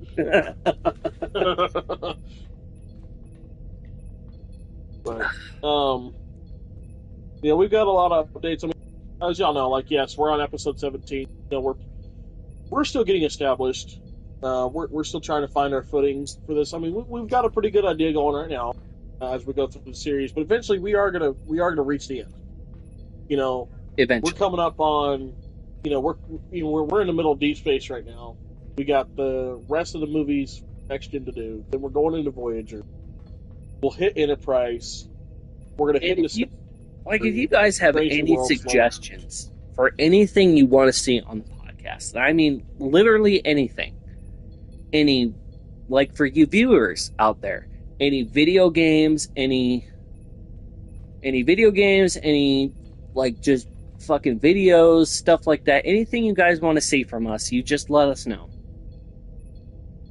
And eventually, when we finally get set up enough to, like, be able to do, you know, sync cameras and get, you know, real good equipment for this, where we could do this, you know, you could see our faces. I mean, you're going to see that come August, but that's going to be kind of a one-off, because, you know, we do live in different parts of the country.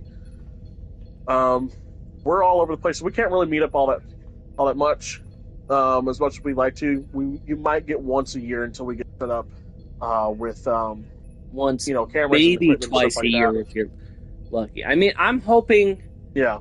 Actually, I'm hoping, you know, once a month, because what I'm hoping for with Star Trek Adventures is to have at least cameras on our faces, because we can do because for Star Trek Adventures we can do that a little bit differently, and we can use equipment to where we can actually see our faces and stuff like that. We can use our phones and stuff like that to actually be able to see our faces and see what the hell we're doing. Right, and with that as well, once we start getting into that stuff, you know, I've got, you know, Star Trek stuff galore. I've got uniforms I would love to show off, model kits that I have put and painted together painted and put together myself that I would more than be willing to show off. You know, some of the props that I have, some of the, you know, the toys that I have for Star Trek to kind of show you some of the stuff that's come out. I know John's got a plethora himself. I've got a plethora, I'm sure. You know, we'll get into that stuff, you know, because, like I said, we're eventually going to run out of the series. But that's not going to be the end of the podcast. You know, what the true generalization for this podcast is, for those of you that love Trek, have a place for you to come, enjoy it once again, relive the memories, talk to us, comment with us, you know, have fun. And then for those of you that don't know Trek, this is your intro to Trek. Let it be informative, but also at the same time, something I'm doing with my wife as well, help you form your own opinions. You know, hey, This is what this show looked like. This is what this era looked like. This is what the ships look like. You know, now you get to go. You know the name of the show. You know what the uniform's going to look like. You know what this is going to look like. You go watch it and you can form your own opinion. You know, because my wife, having started with Enterprise, is a very big Enterprise fan. She loves Enterprise. You know, and I'm not going to tell her she's wrong, because, you know, she's not. There are people that love Enterprise, and that is perfectly okay for them. Me included. There are people that love, there's people that love the original series, and that's okay. You know, people that love Voyager, you know, when it comes to, like, my parents did not like Voyager. Neither one of them, my mom or my dad. really didn't care for Voyager, didn't care for Deep Space Nine. Yet I still found Deep Space Nine to form my own opinion about it. I absolutely love it. You know, I love the original series. I love the original movies. Those are my favorite form of Trek. It's a fucking turbo lift. Go back to the damn bridge. Oh, it's this way. This way. Here. Turn around. Well, I found that turbo lift, but then there wasn't another one. Yeah, you go to the crew deck, and then we go through the door. I just stupid. Because there's no turbo lift. Yeah. That's dumb. It is. Anyway. But, Anyway. But yeah, we want you guys to form your own opinions. My wife is forming her own opinions about Trek now. I did show her Discovery. She didn't like Discovery. I showed her Strange New Worlds, and we're both falling in love with that show. In different ways, even. We're watching the same show for the first time together, and we're falling in love with it for two different reasons. I'm falling in love with it because, it is a great intro to the original series that I love so much. Hannah's learning these characters for the first time, and while she's asking lore questions that I know, she's asking about the details that I know, and I'm answering when I can. I call John and have him help me with answers. He really does. He called me He called me at the damn bar the other day. But I help her form her own opinions about it because Trek is so general, so broad. And frankly, that's what Trek is all about: is forming your own.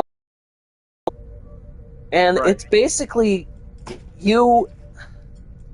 And a lot of fans will argue this. It is... Trek is what you want it to be. Yes. There's always a place... There's always a place in Trek for you. Yeah. There's a lot of fandoms out there that they're very harsh on their new people. They're very harsh on people coming in. And I know there are people out there for Trek that do that.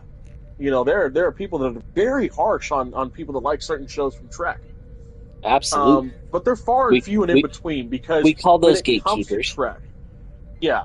Star Wars fans will be familiar with that phrase. Yeah. But when it comes to Trek, they're so far and few in between because most people that watch Trek, they get the overwhelming message. And the overwhelming message, John just said it, is there's a place for everybody. I mean, look at the original series. It set the tone from the start. A man who is half Vulcan, half human. That is the equivalent back then of someone born biracial. Whether those two races, whatever those two races are. Even now, biracial marriages, some can look down upon. You had a black woman on the bridge. Her name in the credits. You had every Russian episode. You had an Asian. You had just about everything you wanted to.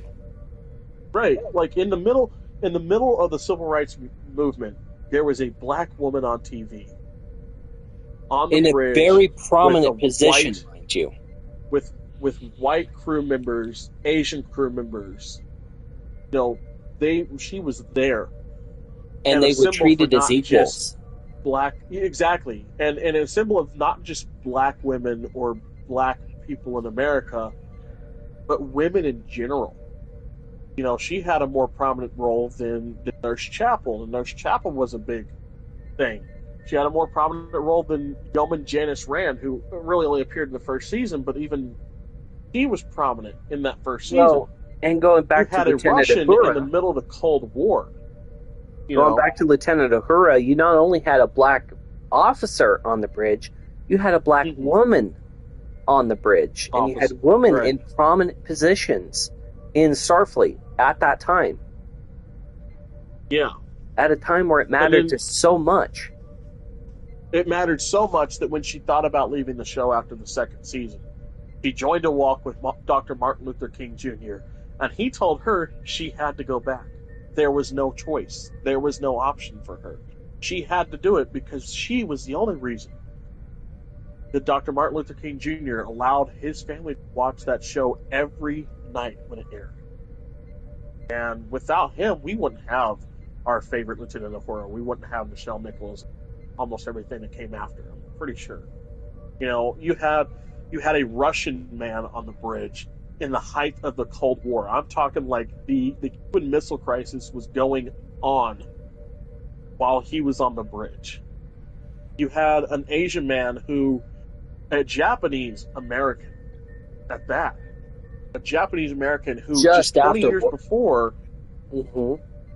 We were at war 20 years before this show, not only were we at war with them, but we, Americans, had internment camps for Asian Americans. Matter of fact, in George Takei's book, To the Stars, he talks about how he grew up in one of those internment camps. And so it meant a lot for him to be on the show in that way. You had, so it set the tone from the start. There was a place for everybody, that you would be treated equally without discourse, only judged by your actions and who you are. Later on, an enemy that we had fought for 30 years, canonically, or if you go back to Enterprise, 130 years canonically. Mm-hmm. Now he's on the bridge of the Enterprise as a respected officer, a tactical officer. He is in charge of the weapons on the Enterprise, whether they're in space or on ground. He is in charge of those weapons. That is his job. Well, even if you think about it, Enterprise cannot go into a battle. If you think about it, even later in Trek, Deep Space Nine especially, almost addresses the World War II thing, because they were always treated with respect even if we were fighting them. If you think about it. And yeah. And so, that's why I love Trek so much, and why a lot of people love Trek so much. So, however you're coming into this, we love to have you here. We love to have you watching Trek with us. Love to talk Trek with you guys, and to show you, going back to it, we're gonna love showing you the stuff that we have, and of course the stories that we have with Trek ourselves. What got us into it, which we've shared plenty of times on this podcast. What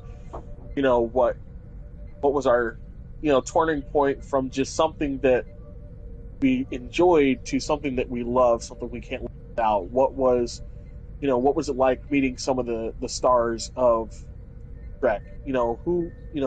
How or even meeting them made us feel. And I think I've told Chris this. Star Trek has gotten me through some pretty tough times in my life. Yeah. Times that you don't necessarily talk about. Yeah. With the general public. Because watching Strange New Worlds the other night, we had to pause the next episode so I can collect myself after seeing the Michelle Nichols memorial at the end of the episode. I talked to Hannah about how much it means to me, and how much I believe that without Trek I would not be here.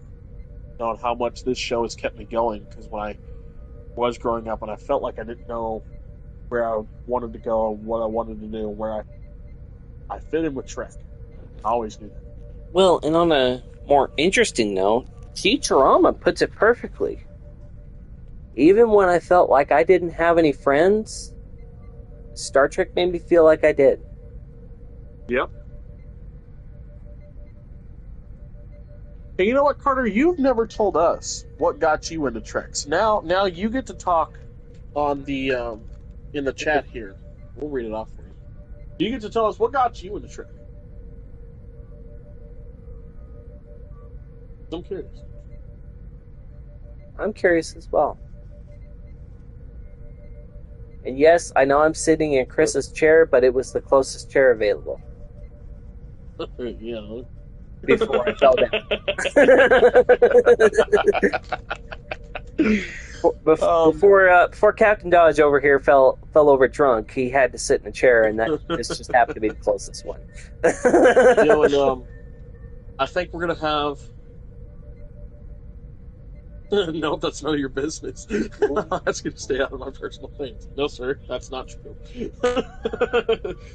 You're an ensign. You don't get to have personal things.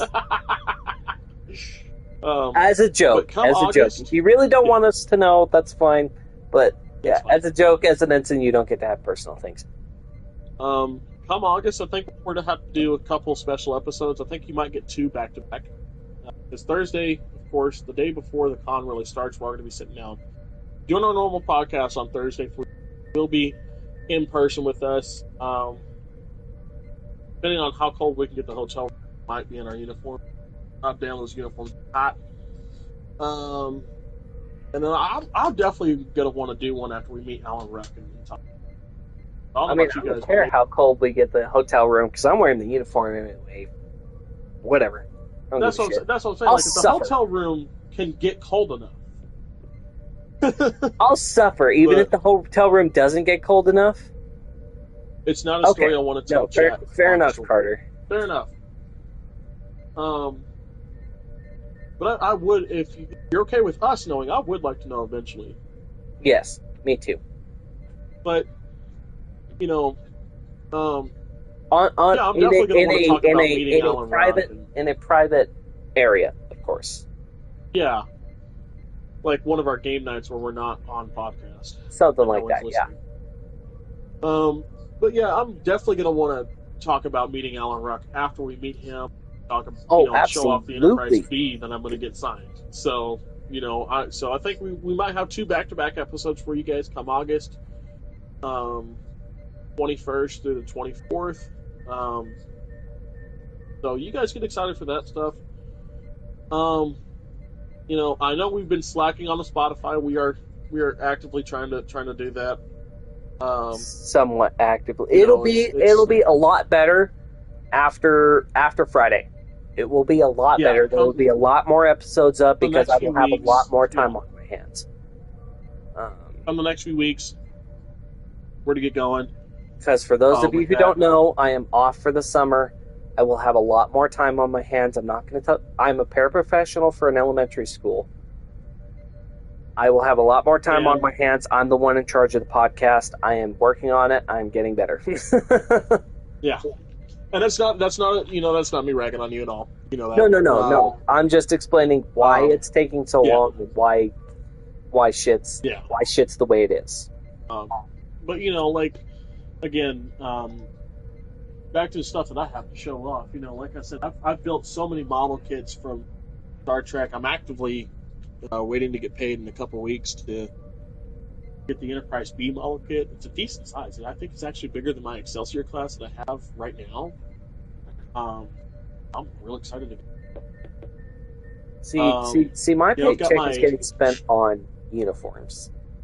Yeah, because I've got to replace a uniform for this next con, and I've got to get shit for this next con. To be quite honest with you, I've got to get some Ranger shit because I have a bow, and that's about it.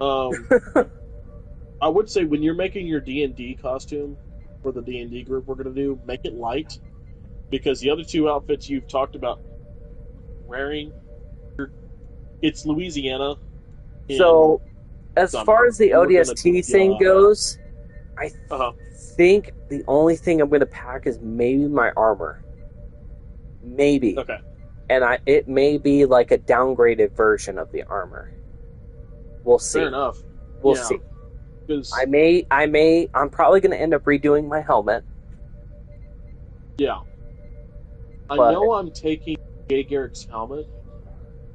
But what I may do is I may buy some either soccer or biking equipment when we're there, and that'll replace a lot of the arms and knee shit. I may just be bringing the chest piece and a couple of arm pieces. Well, send me some pictures of stuff you need, because I might have it here. You don't have to bring that much. You won't have to spend money on that. Right. But, yeah, it's I would say, make sure that in you're off, like once we get back to the hotel, kind of close. Make sure you're like packing shorts. Oh, absolutely. Long pants, because you do not want to see me in shorts. Right. I haven't fixed the wings yet. It's Carter will be saying like Gondor calls for raid or some shit. That's how wide I am, everybody. You're welcome. I haven't gotten the right glue to fix it yet, but I'm hoping to before the convention so I can get it fixed. And I want John to sign the helmet, meet him again. I've had him sign my flash mask, and I had him sign the photo that we took. Artie was just a few months old. But I think I'm going to have him sign the helmet this time. I only have Jay Garrick sign Jay. Right. But I don't know that I'm going to be in cosplay. I might be wearing like just a flash shirt and some jeans. Because a lot of the cosplays that I have, like I've got some that wouldn't be too hot to wear. But and the building gets cold. Don't get me wrong. Like we've been inside this building before. It's decently, ventilated. But it's just the summer weather in Louisiana plus the humidity. Because in all honesty, like if it wasn't for the humidity, summers in Texas and Louisiana would be so much more, so much more doable. But the humidity is what, and it's a different kind of humidity down here. It really fucking is. Yeah, it's not the heat that gets you; it's the humidity. Yeah, that's why. Like my D&D, my bard, dude, it's a pirate shirt and pirate style pants and boots, and then maybe the hat. It depends if I want to brush my hair that day. But like none of that. Like the hat is gonna be the thing that makes it the hottest. But other than that, the material for the pants and shirt is very thin and breathable, so I won't be getting overheated. But I know the uniforms are going to be the uniform day for us. I say we do that the first day because that's going to kill us, 100%. I mean, here's my thing. I have been to a con in uniform, in a Star Trek uniform, 3 days in a row. Yeah. So I am fully prepared to, like, if one of my cosplays is not ready, I am fully prepared to wear that 2 days. To be quite honest with you. And there's a possibility that I might just, instead of the second day wearing the bomber jacket again, I might put on the excursion jacket, depending on what Hannah wants to wear. Yeah. Do that. And, like, my thing is I may, like, ODST cosplay is maybe not. Right. See what ends up happening and what I end up doing. I would at least bring the helmet because I think one of the Halo stars is going to be there, right? Let me double check that. I wouldn't know. I haven't looked at it. It's either that con or it's Retro, which we're going to here in July. Which I know I asked you guys about Retro, and both of y'all said y'all couldn't make a lie. But double check. We got Jason Lee, Andy Black. Where is Retro? McGowan. Retro is in Plano, here in the Dallas area. So if you actually do want to come to Retro, like $45 for a VIP ticket, we can house you, so you don't have to spend money for a hotel. See, that one I might be able to do. I don't know why I said I wasn't able to do that one, but that one I might actually be able to do. We'll see. Well, if you want to do that one, I know. Let me find. Fuck, let me go back to Retro. Open that one up. Because Retro, we're getting. Retro's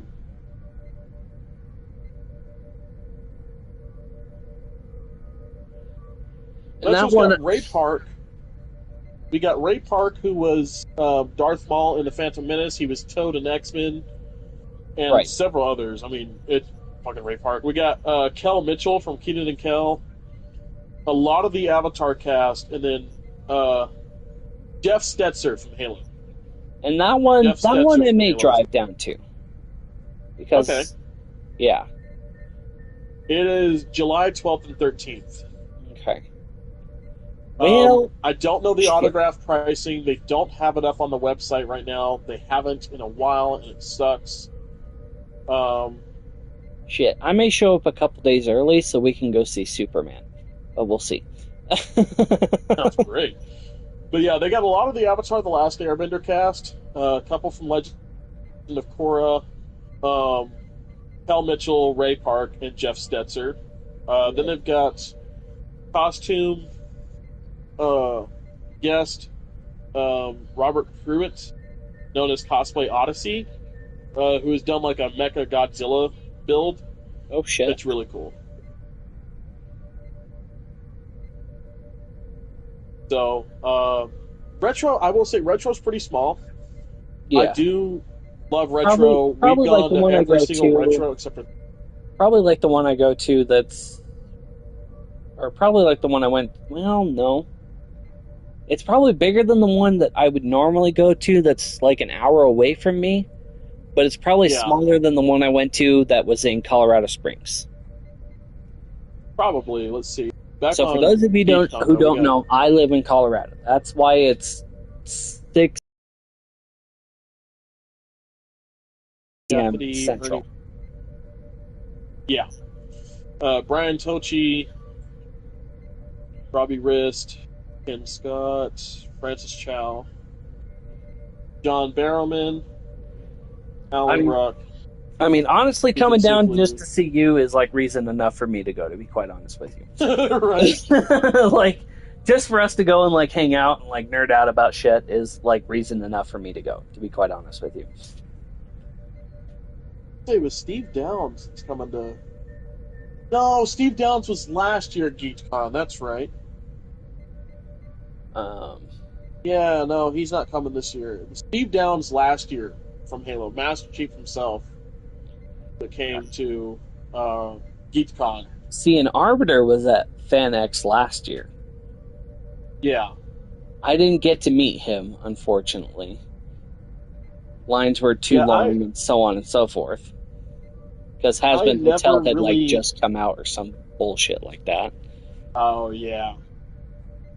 And see, GeekCon, so, okay, if you do end up coming to Retro, now, I will say, the first few times me and Hannah went to Retro, because like I said, Retro's new. We've been to all of them except for the first 3 they ever did. And they used to do them, you'd have one in the spring, one in the fall. Yeah. And so we missed the spring and fall of the first year. We missed the spring second year, but we started going to fall shows. And then it became a once-a-year thing.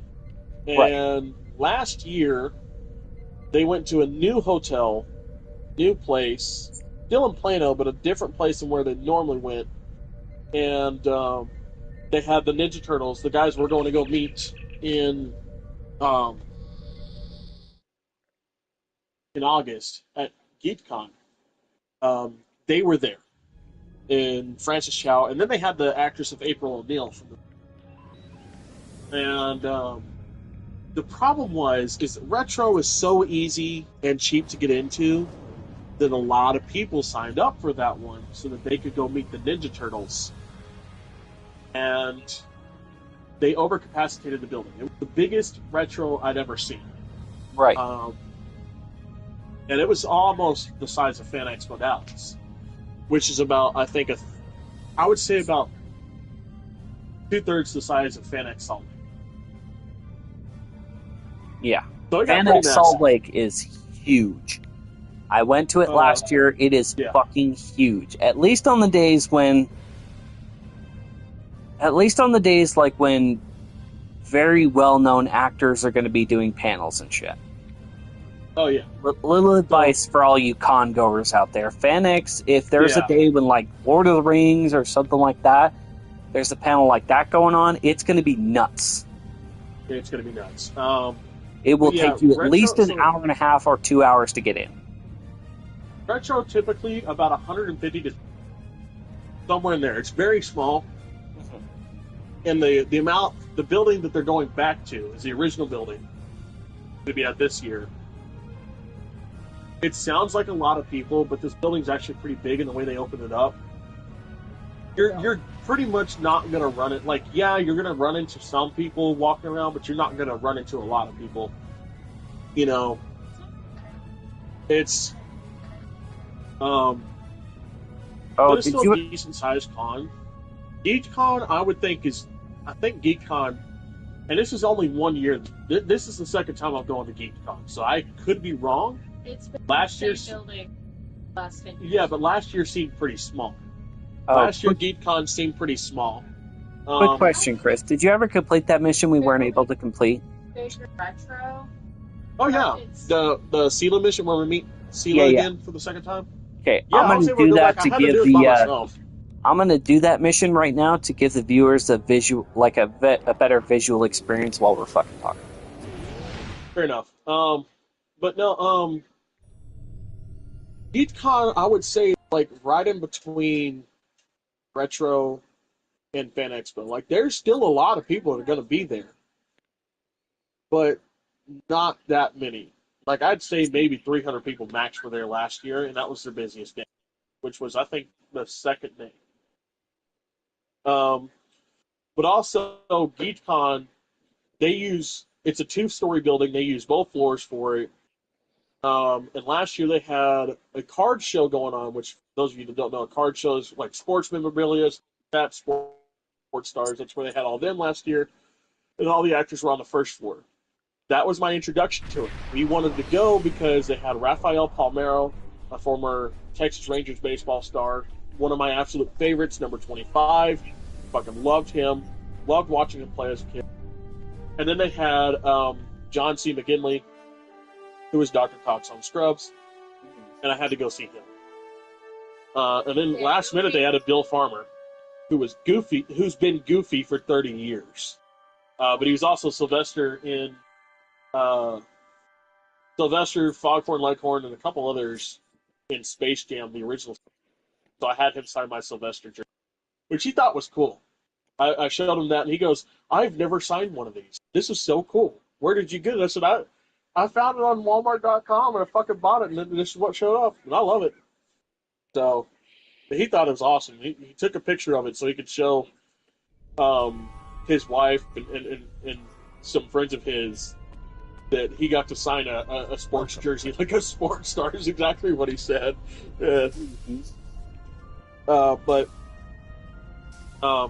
Yeah, Retro's pretty cool. You're not really going to bump into a lot of people at Retro, at GeekCon. But then again, that's just off of 1 year experience. That was my first time going. Glad you're here. I can't really speak for it all that much past that. But I can speak for Retro. The device based off the cast, you might have a lot of people there for Ray Park and Kel Mitchell. But but I don't think it's going to be outrageous like it was with the Ninja Turtles. It was wild and crazy for the Ninja Turtles. They weren't prepared for it. And unfortunately, because they weren't prepared for it, went against went to max capacity, went over max capacity at that one venue they were at. They were unfortunately banned from there. Yeah. But again, like I said, it's a newer con. There's only been, I think, the engineering teams 8 or tell 9 me total. 2 of the switches are in the correct. Like, they haven't even broken. I think this year's going to be their 10th show. Teams are and like I said, for the first 3 years, the engineering teams, it was 2 shows a year. So they've only been 1 show a year for 4 years. The engineering teams tell me 2 of the switches. Looks like you did it again. Good job, Evan.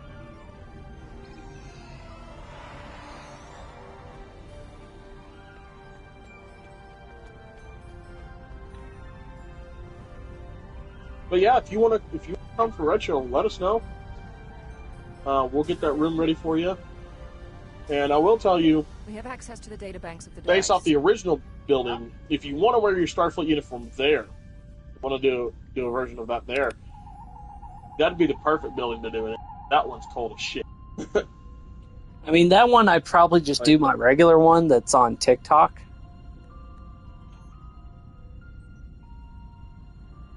Like, Retro was the one that I first did the Mickey Mouse, where I had my voice pack with me so I could do the Mickey voice when I met Jim Cummings. And I was comfortable in that suit all day. And normally when I wear Mickey, I sweat my fucking ass, you know. But I was comfortable in that building when and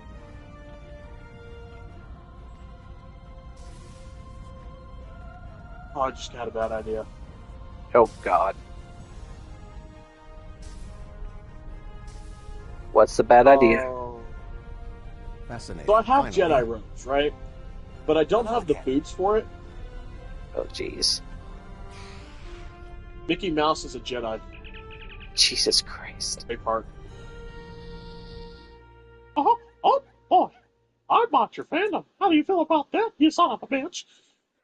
I mean, just because Disney owns Star... Fuck. Technically, Disney owns Ray Park twice over now. Because Disney also owns Fox, which had the X-Men, in which he was Toad. Shit. We're venturing into dangerous territory here. We are.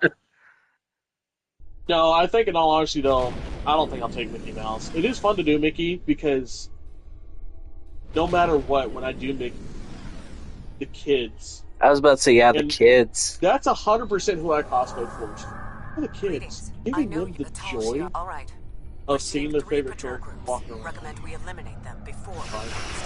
I love cosplaying because, yeah, everybody's, a lot of people do the princesses, the princes, and other characters. Nobody does the main Mickey or Goofy like that.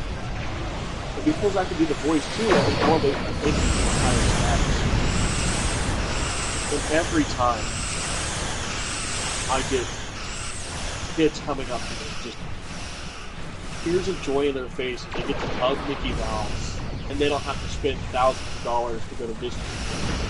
Absolutely. Not a knock at you, Disney. Not a knock at you, Disney. Just saying. Fuck you. That's a knock at you, Disney. You bitch. And interact with them. If I ever get the chance to meet Jim Cummings again, though, I do want to get either a Darkwing Duck or a Tigger mascot suit, because I can be the voice of Tigger. The wonderful thing about Tigger is just a wonderful thing. I really I can't even remember the song. The voice back. I only can because my kid watches them all the time. Their bodies are made out of rubber. Their tails are made of springs. They're bouncy, bouncy, chancy, bouncy, fun, fun, fun, fun, fun. But the most wonderful thing about Tigger is I'm the only one. I'm the only one. I can't do the voice, but I can do the fucking song. Yeah. But what really got me was when I did Mickey Mouse and I had the voice back, and I got to meet him the first time. Right. Put the head on. Because when I'm walking around on the floors with Mickey Mouse, I stay in the suit. And I have Hannah, as my handler. And she, because I can't see shit out of that fucking screen. Right. I can see about 3 feet in front of me, and that's about it. So I have her, and if I have to take the head off for any moment, I'm like, okay, let's go over here where no one else is around. Okay, is there any kids around? Because if there's an adult around, I don't care. I'm gonna take the head off because adults know I'm just a guy dude. When the kids are around, I don't break character. Especially when I'm doing something like that. So, since I'm a kid at heart, if I go to this con, does that mean you're not going to take off the helmet? But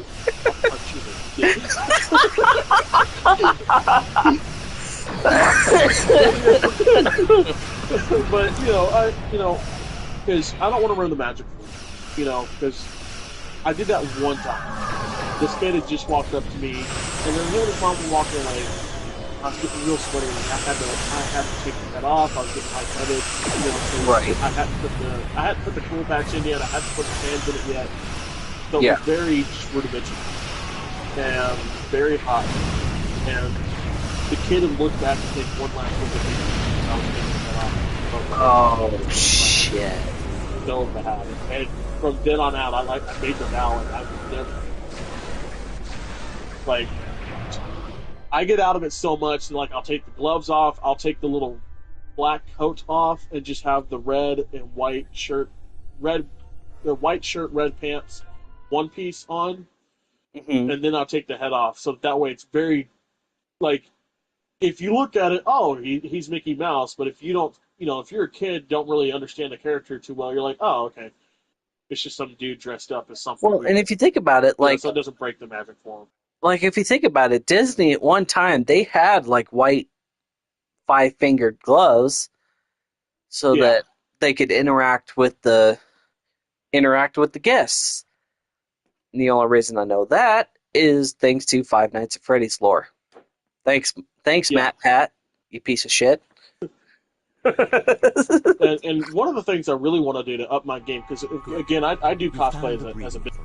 Well, the business I was telling you about that I could sponsor us by is the costume. I was thinking this. Yeah. Where I go out to birthday parties or events and stuff like that in costume.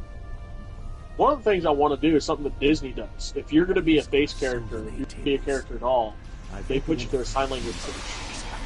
And I want to put myself through one if I can learn that, so that, should I ever come across, someone that uses sign language to speak, a kid that uses sign language. See, I need to learn sign language. I can make that moment special for them. I feel like, to be quite honest with you. Like, I don't really need to, but, like, I want to. Just for the... Like... Yeah. For that exact reason. Just in case you ever come across someone, that is really enjoying your character, they can't communicate except through sign language, and you want to make that moment special for them. Oh, absolutely. Like, I never have, thank God. But yeah, luckily I haven't either yet. But if I did, like, I'd be boned 6 ways to Sunday. Right, because, before I started the costumes, I did a lot of research for costuming companies in the area that did the same thing. Mm-hmm. One, the cheapest you'll find to get a costumed character at your birthday party or your event is $125 an hour. They don't show up with a gift. If it's a birthday party, they don't show up with a gift for the child. If they do, it's an extra charge. Most of them don't know sign language, and if they do, it's because they went out and learned it themselves. The company did not pay them to do that. And typically, if the company knows they can, they charge you more because... Right. It's a whole mess of shit. So, when I built the costumes, I was like, well, now I'm going to put all these bastards out of business. Because prices are going up, money's not... Income isn't. Prices are going up, income isn't. People can't afford this shit. And even back then, when, prices and income, you could afford a lot more. My dad was military, my mom was a teacher. I wanted nothing more than to have Flash or Batman or Green Arrow, some superhero at my party. My parents couldn't afford that shit even then, when everything was affordable. That just says we were very different kids. Yeah, I wanted goddamn Captain Kirk or Spock at my party. yeah. But again, you grew up with it. I learned about it as I came into my teenage years. That's fair. Like, I was very what's the word for it? Ingratiated? As a child. Well, I wouldn't say indoctrinated, because that sounds cultish, and Star Trek is not a cult, bitch. It depends who you ask. I would say ingratiated, because that sounds a little bit better. Yeah. But even so, you were there, you were with it from the start. You were introduced from the start. Probably the day I got home from the hospital, as you guys are probably sick of hearing by now. Yeah. So but yeah, but even still, my parents couldn't afford it. Right. Well, that's why I was like, you know what, fuck it, I'm gonna work for the underclass, for the working class, because again, that's who I want to reach. I want to reach the kids that can't Oh, absolutely. Normally, Immediately. get a character at their birthday party because they can't afford it. Because when you know, having thrown 3 birthdays for my oldest child already, it costs about $300 when you're all said and done with for a party. 20 people are showing up. Because you got to get cups, disposable cups. If you don't want people using your own cups, like if you're going, like let's just say you're throwing it at a park. Okay, well now you got to reserve the park. Damn, that's anywhere from $50 to $100 to $4. Yeah, Artie's going to be 4. Shit. Yeah. Sorry, don't mean to distract from the shit. It's just I'm a fucking old man. Yeah. Back problems. Goddamn. I mean, you're telling me shit like it feels like we brought her home yesterday. Like, yeah, no, like I get it's probably worse for you, but shit. Yeah. And pretty much her whole life has been on my TikTok. You know, like, I mean, yeah, we don't show her on TikTok all that often, and if we do, it's on live. You know, it's on a live. And if she's in a video, you learn the face. But like you guys, you and Carter specifically, y'all have seen her grow up. Y'all saw us before she was born. I didn't. Also, the pregnancy, and you've seen, yeah, but you know, even still, you've seen her grow up over the last 3 years we've been friends. You know. Oh yeah. So you know, but so say you reserve a park. Well, that's $50 to $100 to about $300, depending on how long you want to be there. Park it is, what all that.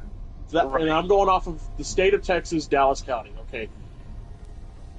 Let's say you reserve it for 2 hours, it's $100.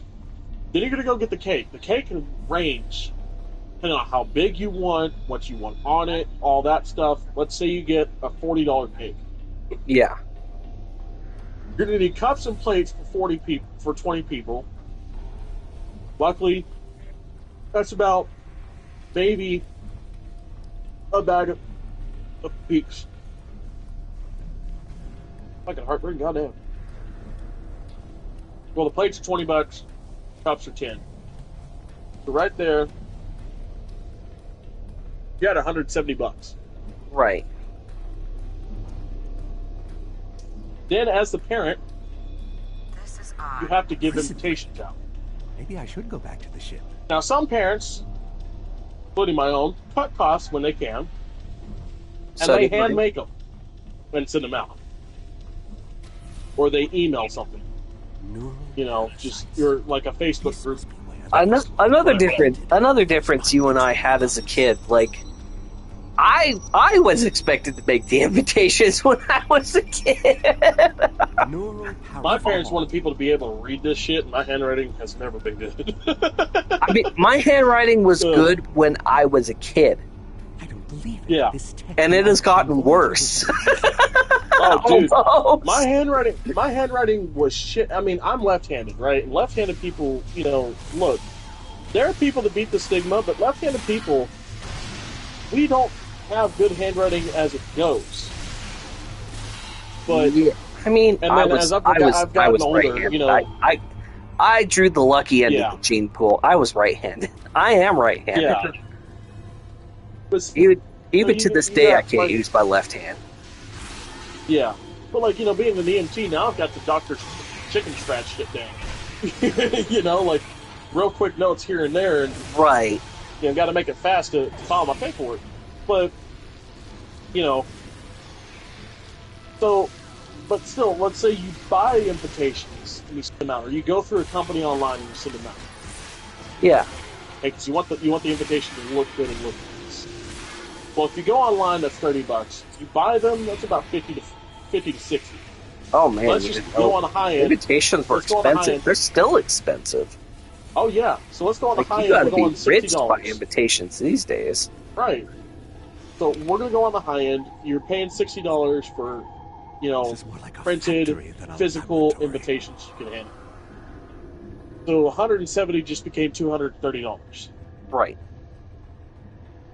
Then you're buying the gift or gifts for your child. Technology is ancient. Okay, this party just cost you $500 right there. I was about to say, like, I'm going to be the kind of dad that, like, where I get like 4 or 5 gifts for my kid.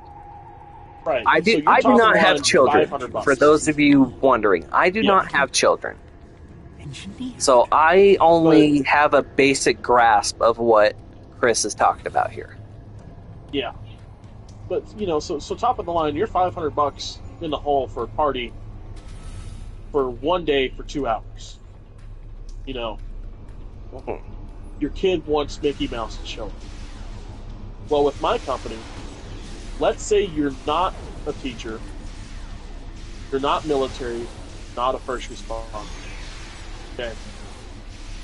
None of your parents work. You're just a normal working class person. I am $50 an hour. What, like you or me? Like I'm $50 an hour. Okay, so that person can afford $550.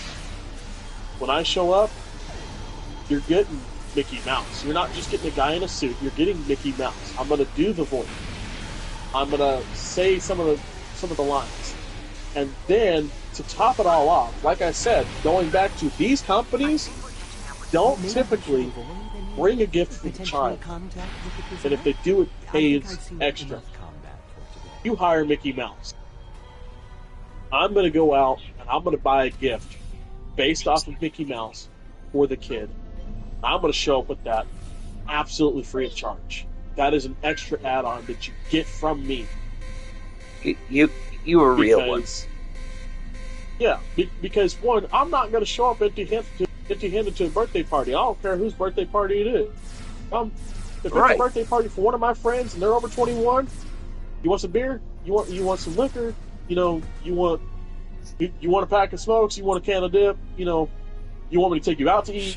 That's what I got for you. Or if I know you've been wanting something that's going to help you, or something that just makes your heart happy, like for you, I'm probably going to buy you a Starship Enterprise model, put it together, paint it, and hand it to you. But I'm not showing up empty-handed. I don't do that shit. You're going to make me cry. For a kid, what's the theme of the birthday? Blues, Clues, or I know your kid also loves Hot Wheels. Oh, I'm getting them some fucking Hot Wheels. I'm getting them like 5 or 6 fucking Hot Wheels. Putting them in a bag and watching that kid go to town with some fucking Hot Wheels with a hand in the bag. For my nephew, just recently, he's gotten into Captain America. My Captain America cosplay no longer fits me properly. That sucks. So I don't use the shield as much. Yeah, I didn't use the shield, and he's got one of those itty-bitty toy shields, like, built for a kid his age. But, like, he's gonna want a bigger one. How much you paying? I got a shield. So I gifted him. Yeah, so I gifted him my Captain America shield. Mm-hmm. And I bought that thing on Amazon years ago for like $50. Sure, it costs about $100 now to replace it, but, if I ever get back into shape and want to cosplay Captain America again, I'll pay that money then. But it makes my nephew happy. See, if I ever do a Captain America cosplay again, I'm going to have to do the one from Infinity War, where he's got the ones on his arms. And now we have Oh, yeah, this is good. Sorry, didn't mean to take away from your moment there, but... No, you're fine. But, it made my nephew happy. It's something he could hang on his wall and appreciate for years. And if he turns out like his uncle and gets some cosplay, his first piece of Captain America cosplay is right there. Absolutely. If he ever wants to, play with his friends and play Captain America with his friends, he's got the perfect thing right there. And it's a little plastic one, so it's not like, it might break on him. The paint might chip, it might get damaged. Well, I'm not going to care. It's not mine no more. Right. And even if it does, I'll replace it for you, buddy. You're my nephew. There's nothing I won't do for you. Or hell, even, I guess it would be in my case, even fix it, because I know how to do that shit with props and shit like that. Right, yeah. And once I get to that, once I hone that ability in, that'll be something I can do. I'm learning now, but, I'm not good yet. You and the Sela person seem to have for my niece, she got into Pokemon cards recently. Will I be taking it very well? Now, my Pokemon collection that I've had, I had it appraised a couple years back. My Pokemon collection is sitting almost at $1 million. But I have the original I have a set of the original 13 cards released in the U.S. The OG 13 Pokemon cards, the U.S. I had those. They were in that binder, and I handed them to her because that's all I had. I didn't have. You are a better man than I. Yeah, well, and I wasn't in Pokemon. Like don't get me wrong, I like Pokemon. Okay, I watched the shows growing up. Yeah. I collected the cards. I enjoy it, but I'm not big into it. It's not like Star Trek or Star Wars for me. It's not a big one for me. I mean, still, like, even with it being a big one for me, like, you are a better man than I. Yeah. But, it was There's something interesting. It was something that I knew she would enjoy. And I handed it to her, and she was ecstatic. Like, because, a few weeks before, I just bought a car. And I was over at, her mom's house, showing off the car and everything, and she came up, hugged me when she got home from school. It was like, my Pokemon card collection. She goes and pulls out a binder. She's got some missing spots for, the evolutions she's going to try to get and all that stuff. But her binder's about, like, maybe 4 or 5 pages front and back deep. Yeah. Not many. And she's going on and on about Pokemon cards, so I'm like, I got the perfect thing. I'm out of fucking money. And I can't get none. I just spent all my money on a fucking down payment on a car. I can't fucking do anything, so that's what I did. I handed her those Pokemon cards, and it made her fucking happy. I will say there are a couple in that binder that I do miss, like my full Piplup evolution set that was all holographic. I do miss those. Because Piplup's one of my favorites. Like, don't get me wrong, I love Charmander the best. And that's another thing. My niece's nickname is Charmander.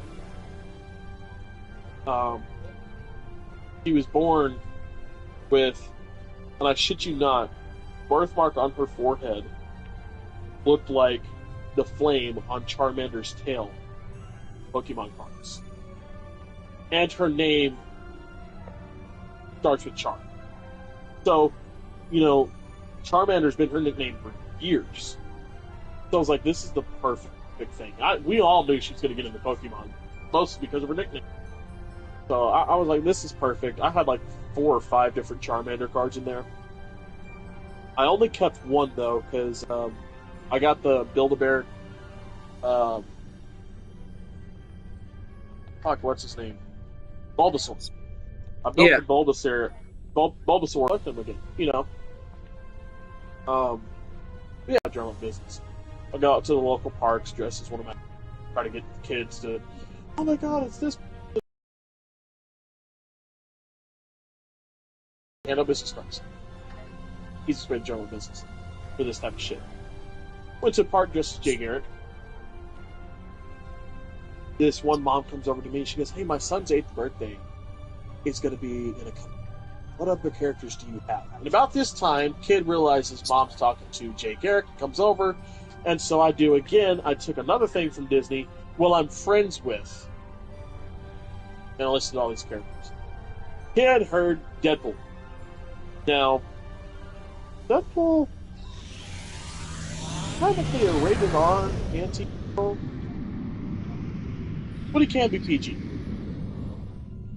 Except for my suit comes with, like, my weapons look realistic.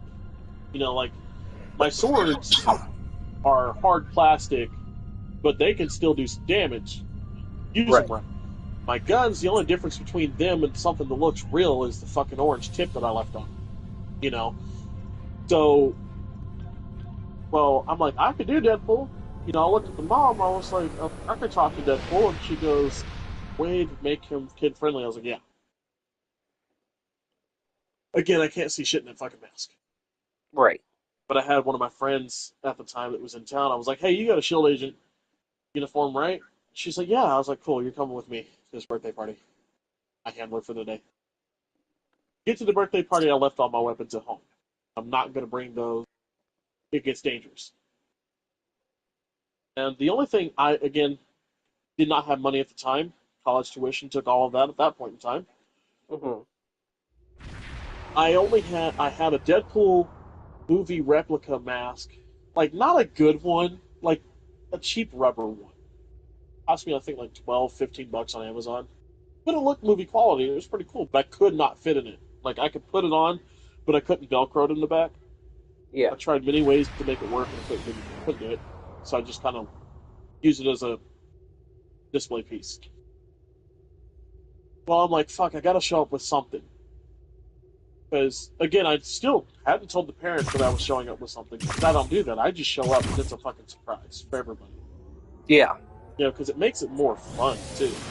Oh, absolutely. So I was like, fuck, I gotta show up with something. So I grabbed that Deadpool mask. I don't fit in it. I put it inside the Captain America birthday bag. Went up there. Kid answered, knock on the door, and the mom's like, hey, why don't you go answer the door? I think someone special's here to see you. He opens the door and, Deadpool! Where's your weapons at? This is when I got to do one of my favorite things, improv. And so, using my fingers to do air quotes and everything, I'm like, well, S.H.I.E.L.D. here, and nodded at my friend, thought it would be a great idea if I didn't have my weapons for a public relations stunt. The kid's like, well, I'll be right back. Goes to his room and comes back with a Nerf gun, hands me the Nerf gun. I go, oh. Cocked it. I was like, oh yeah. And shot him in the forehead. To which started an all-out Nerf war in his backyard. And he loved it. And dude, that is so cute! The most fun. Dude, I had the most fun at this birthday party.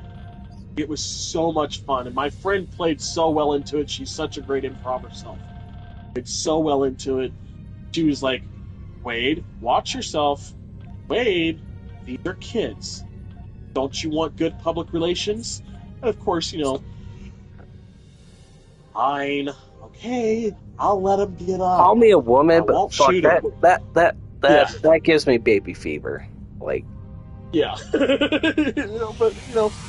and sometime right before the cake, and he goes right to the one he saw me carrying in. That was the first one he opened. And his mom's trying to get him the one she got him, because she got him something really cool. I don't remember what it was. She got him something really cool she was excited about. It was a science-themed birthday party. Kid was very well into science, loves science. This dude's probably going to be the guy that figures out warp theory. If you ask me. Smart or that cures kid. cancer. Right. Smart fucking kid. She got him a science lab play thing. Where he could do little experiments and stuff like that. I think is what she got him. Something like that. Mm-hmm. But he wanted Deadpool's present. And he put on this mask. And he did not take it off. From the moment he pulled it out of the bag, he did not take it off. And when they went to go blow out the candles after singing happy birthday to him, he tried to blow out the candles with the mask still on. And I thought it was just the funniest fucking thing. I still do. It's one of my favorite parties. Yeah. And then my second favorite one, the first one I ever did that wasn't friends. I'm back at Deep Space Nine. Okay. But I did Spider-Man, and it was for a 3-year-old party. This kid, I brought a trampoline to do some of the flips and tricks and stuff like that. I was still somewhat in shape at this point in time. So I brought the trampoline to flips and tricks and all that other stuff. Studied the poses, studied the one-liners Spider-Man is known for. I was ready. Did none of it. Yep. Because this 3-year-old and his friends only wanted a life-size, posable action figure. And that's exactly what I was. They'd run up to me, put my hand in a little thing, try to make the webs go, and I had like some silly string that would, work. Yeah. And that's all they wanted. Didn't do any of the flips and tricks, and then when it was time for presents for him, I bought him a Spider-Man action figure, like one of those little 12-inch ones. Yeah. It's not really posable, but they're still fun, and for a kid his age, he's going to have a blast with it. And,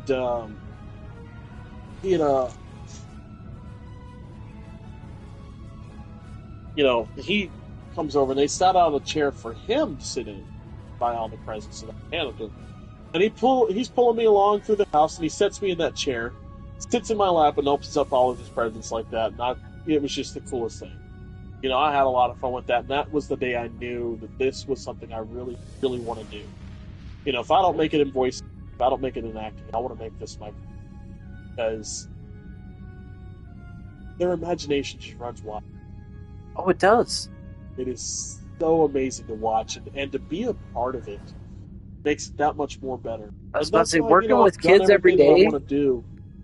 Yeah, like their imagination is something to behold. Yes. Yeah. And you know, and be a part of it is just amazing. There's no better joy. And like I said, I love working for the working class. The only thing that I haven't done that I know is going to help me a lot more is learning sign language. Because I know eventually I'm going to run across that kid. I really do. I'm so waiting for the day I find that one kid that knows what Star Trek is, and their parents hire me. Well, when I have a kid, I know who to call. Yeah, right? You build monologues for yourself for auditions and stuff like that. Dude, I've got stories that take me from one galaxy to the next. And I'm so fucking ready for that day. Absolutely. Well, another fun one I got to do was a Star Wars themed one. I showed up as an X-Wing pilot. It was just asking, dude,